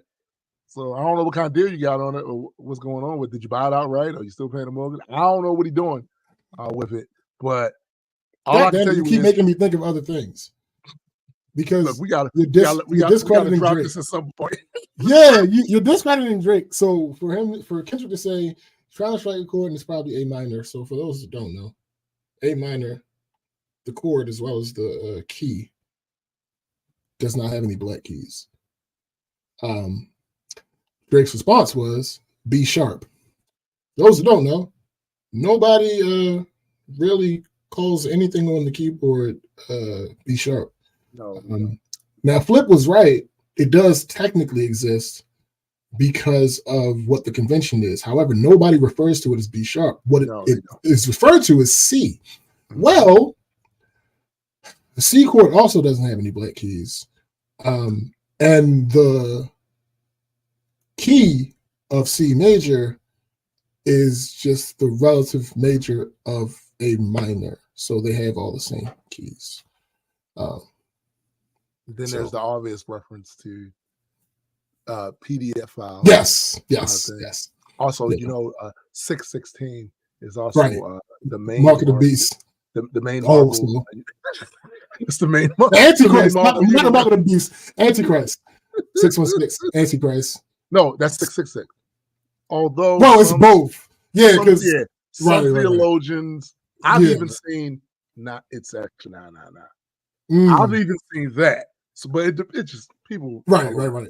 Yeah. But the point is, I always like my favorite reference is 616 is the Marvel's mainline universe. That's my favorite one is that it's Father's Day. So here and in Canada this year. And somebody's birthday too on that day. Yeah, somebody. I don't remember. Yeah, it's a lot going on. Whatever the case. Listen, we didn't go on super long. Yeah. And we could probably go another hour talking shit. Yeah. But we will Tupac's birthday too. Tupac's birthday. Nigga. There's so many layers to this. And it was when the OJ trial started. OJ, and then there's the story of OJ. Yeah. Okay. Story of I'm not black, I'm Drake. Okay. Look, we want to thank all of you once again for joining us for a very special episode of the Black Culture Geeks podcast, your Saturday morning cartoon solution. You guys being here makes this a lot easier for us to have content and make the content flow, and get feedback.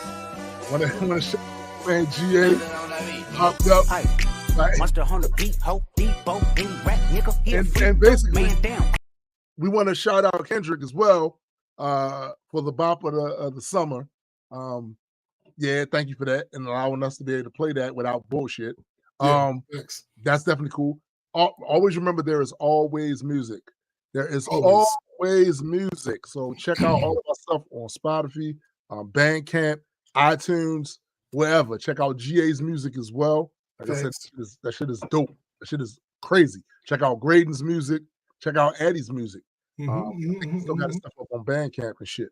Don't forget my man Super Sci Guy with the Metas and Mutants podcast. My sister, his significant other, Chrissy's Heard It Through the Grapevine podcast. Absolutely go check all of that shit out. If you have not yet, go check out the Majestic Comics store. If you haven't got issue 1 or issue 0 yet, we're working hard on issue 2. Moving the chains with that as well. So yeah, for my man SPJ, Tombstone the Dead Man, and for the greater world entertainment family, we are out. I see dead people. Peace.